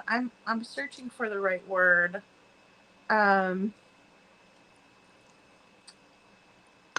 Just Well, nonchalant. Maybe I do nonchalant. think monotone, but very casual, very like Casual. That's the very one. like just like Cavalier. cavalier. Yeah, that's a good word. I was trying to think of the right word too, but yeah, I Me think too, but those are all good ones because it's like you kind of get that mixture. I said like I was saying he's like so nonchalant, like it's no big deal, like when he's No biggie. talking. But yeah, cavalier is a good word. And he's talking about, binding, torturing, and not only that, stalking his these people, right? So he's watching them before, and I always thought that was a very scary, very detail. Knowing he was a pillar of the community, knowing he was a Boy Oh Scout leader. yeah, You yeah. know what I Well, mean? he thought he could go. I mean, he did get away with it for so long, so he knew he could. Absolutely. He just kept playing his game. He was playing his game. He taunted the police. We see You know that what with she Adam told? Montgomery. You know what his daughter told? One of the people I was with. This is so funny. She's the cutest person, and she said, "Was there anything growing up about your dad you thought was strange?" Oh, and it was like she tells me like this, and I'm like, "What?" Because I wasn't there when they like met her, and she said, "Yeah, I just want to know," and I just asked her, and she said, "Well, we did think it was weird that he bought a lot of extension cords. We thought he had like a fixation with extension cords, but then they were never around." Yeah. So that's what he used to tie the people up with. So wow. that's really creepy, right? Yeah, it is. It is really But creepy. she didn't say it to me. I wasn't there for that part. I just like that was one of my friends who said it too, but I couldn't believe she even asked her what she said. Did you ever think there was anything weird about your daddy when you were growing up? And then she said it just so matter of factly, supposedly. And then you think about like guys who would have that. Like guys always have all those freaking extension cords. Like who would even think? You know what I mean? Like that's a very Well, common item that he used as a I guess, weapon. evidently, what I guess she said to the lady that asked her, from what I understand, is that like they were he always had to get new ones because there never was enough or something. Like he would say it was for Christmas or something. Like I don't Chris, I really was know. just, oh my god, I was just about to say Christmas time. That's so weird though, isn't it creepy? He scares me. He's just scary to me. I'm like, oh my god, this guy, and like he's so normal. Like, it's not as weird. Like, it's almost like when Scott Peterson. I look at him and I think, oh, he looks, or Chris Watts. Like looks like a normal. I mean, now BTK was creepy looking. I thought, but it's just when they're so normal, and then they go off and that's what they're doing, really, behind the scenes, like, double life, all of it, and you just wonder, that poor woman that was married to him, Yeah, I know. and the daughter. I mean, I've always felt for her in the way of like, wow, that's got to be so strange, right? Yeah, I know. It's awful. It's just like, it's crazy. But I love that they have the advocacy that they offer there at CrimeCon and different things like that too, and the classes and stuff. I would be nerding out for sure. I mean, Oh yeah, can't like lie. I did everything I could. Like I never sat down when I was there. Yeah, that's what. Oh my gosh, I would be overwhelmed. I think I'd be like, "What do I want to do?" I'd be like, Disney. I Yeah, feel like this I was going to like Disney. super excited. I felt so blessed just to be there. Well, and you have that kind, loving energy that I'm sure any of the parents, it would have been well received. I can just see, you just going up to people and being so kind and loving, and I mean, that's I just got something that not lucky. everybody has. I just got lucky because I saw like Scott, and he was looking for oh my gosh, the British guy and the other guy. Oh my gosh. Oh wait, I know everybody's name. I don't know why I can't think of it right now. I'm sorry, baby. It's because it's late. I know. I'm keeping And you I up saw probably, aren't him. I? I had already seen the other two, the British guy and Scott Rouse, and I was like, I said hi to them, just walking by them, and they were like, "Oh, hey," And so I feel like if they looked at me and were like knew my name for the whole like 3 next days for 4 days, then they must have assessed me with my body language and known I wasn't like a weirdo or bad. Oh my God, I would want them to So be I like, I'd took be it like, as a compliment because they helped us find each other the first day before the day before it started. And after that, every time they saw me, they were like, "Hey, Chloe." I was like, "Do you even remember my name?" I took it as like a giant compliment. I can see myself getting extra nervous knowing that I'm talking to a body language expert though, and like then making a fool out of myself. Like it'd be hilarious. I think They because come I up, just they pull acted you aside, casual, Chloe. they were like, That lady Freedom lady is a "Yeah, little no, off. I know what you're saying, but I think because I didn't think about it because I was just walking through the hallways and saw them and smiled and was like, hey. And then after that, I didn't feel weird, like going to the booth and stuff. I would So just hope you would be like, she's not normally like this. I think she's nervous about the body language now.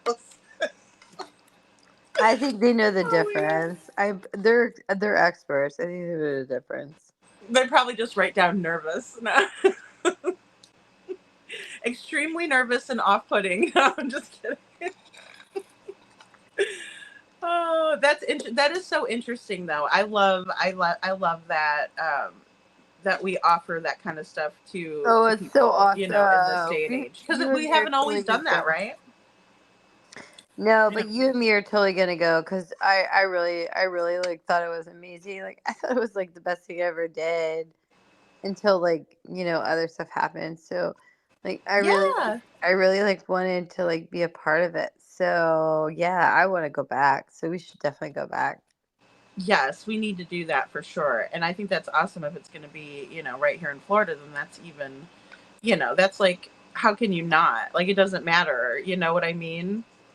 Like, just go and do it. And it's fun and it's something that builds awareness. And, like I said, I look at it completely differently now that, because I know that we're discussing it up here, but we've talked about it before privately, and I just think it's so awesome. I just think it's great. Yeah, it's Yeah, fun. yeah. It's not like I feel really excited that I got that experience and I want to do it again. Like I'm so happy because I want to help as many people as I can if I can. I mean, I know I'm not Sure. like gonna solve a case, okay? Like I'm not like being ridiculous. But if I can help connect people, if I can help bring awareness, if I can help just even if I just learn to come home and like help somebody else here, which that I'm working on a case here because the stuff I Yes. learned, a cold case because of so much I learned through this stuff, I would have been able to do it without that. So I'm like really, really thankful. Right, right. Well, absolutely. And I think it's just really neat. Gabby Petito's case was helped to be solved by YouTubers. Riley Strain's bank card found by the TikTokers. I Oh, think I it's know that was weird. isn't that well, that was weird, but I mean, it's just funny how when citizens get out there and do, and if they can, and then not everybody can, get to all of these places, but it's nice when people do and they can, and it shows us that we can make a difference, and I think that's important. Yeah, I think that's why after everything that like I experienced on YouTube, that I want to work like local cold cases and like try to like bring attention to them. Like the Yes. FOIA that I'm getting, like I told you, and different Yes. things that were just like kind of skipped over because to me, I guess I got like hurt with the whole situation and it was just like easier for me to like go to my local community where Hmm. already volunteer and stuff and start doing that. You know? I think that's a beautiful thing. And I think cold cases, it's so important to bring light to them because it's amazing how people can really connect. And, when you sent me over, kind of like the bio information and stuff like that, I mean, it just, the whole story touched my heart. Like it really did. Well, And I think that's and what happens, right? I would, It's not like you get yeah. sucked in a bad way, but you get sucked into in a good way. Like, I it would, took I me wouldn't, back, man. I It wouldn't did. even be working or like Ugh. investigating that case and getting the FOIA if it weren't that hardcore touching. That's the reason Yes. why I sent it to you. Because I felt Yes. like, it would be something like at least if we could talk about and like bring a spotlight to, it's a sad case, Well, absolutely. And it just kind of shows that our relationships with friends and loved ones and the energy that we have on earth transcends, when we're not on the earth anymore. How much love, the impact that we have on other people's lives. When we look at a Right. cold case, we talk to these families and they're still feeling it. I mean, we touched on it a little bit earlier, with John Bonet's case, but I mean, I think it's really powerful. You know, Yeah. it's so powerful that it just Well, continues on. I realize I focus on these cases on here so long and so much. Every day I watch everything I could. Hmm. And I realized that there's local cases here too. And just by me going into the police station and requesting a FOIA and having somebody look into it, it brings attention to the case. Like they already know I'm like looking into what they did. And if they didn't do an investigation, then they're gonna like start trying to work on it, I think. Especially now that like I've had some witnesses, like we've had some witnesses that are willing to talk to us. So you know what Hmm. I'm talking about. Oh, absolutely. And I think that is huge. I mean, because those are things that are lacking in other cases Right. that So makes it that's easier, that's what I'm right? A saying. little So bit.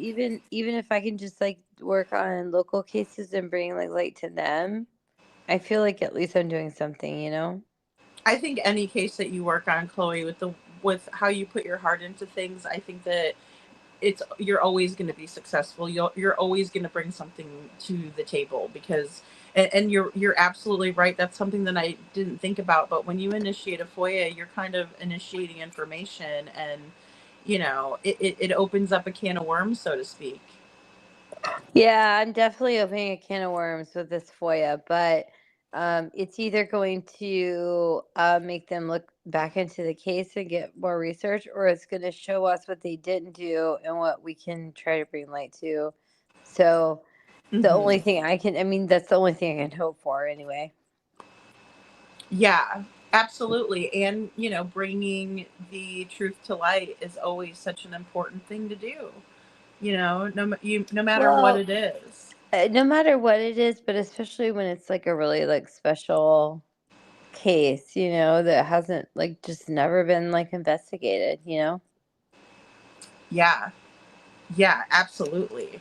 And when there's people that are willing to come forward after all this time, that speaks Says a lot volumes to about the me. victim and how much he was loved. So yeah, I Yes. mean, I'm just hoping, like I'm just hoping to bring some light to the case, bring some attention, and with these people coming forward this many years later, that are willing to talk and willing to be interviewed and stuff, then we can only just hope for the best.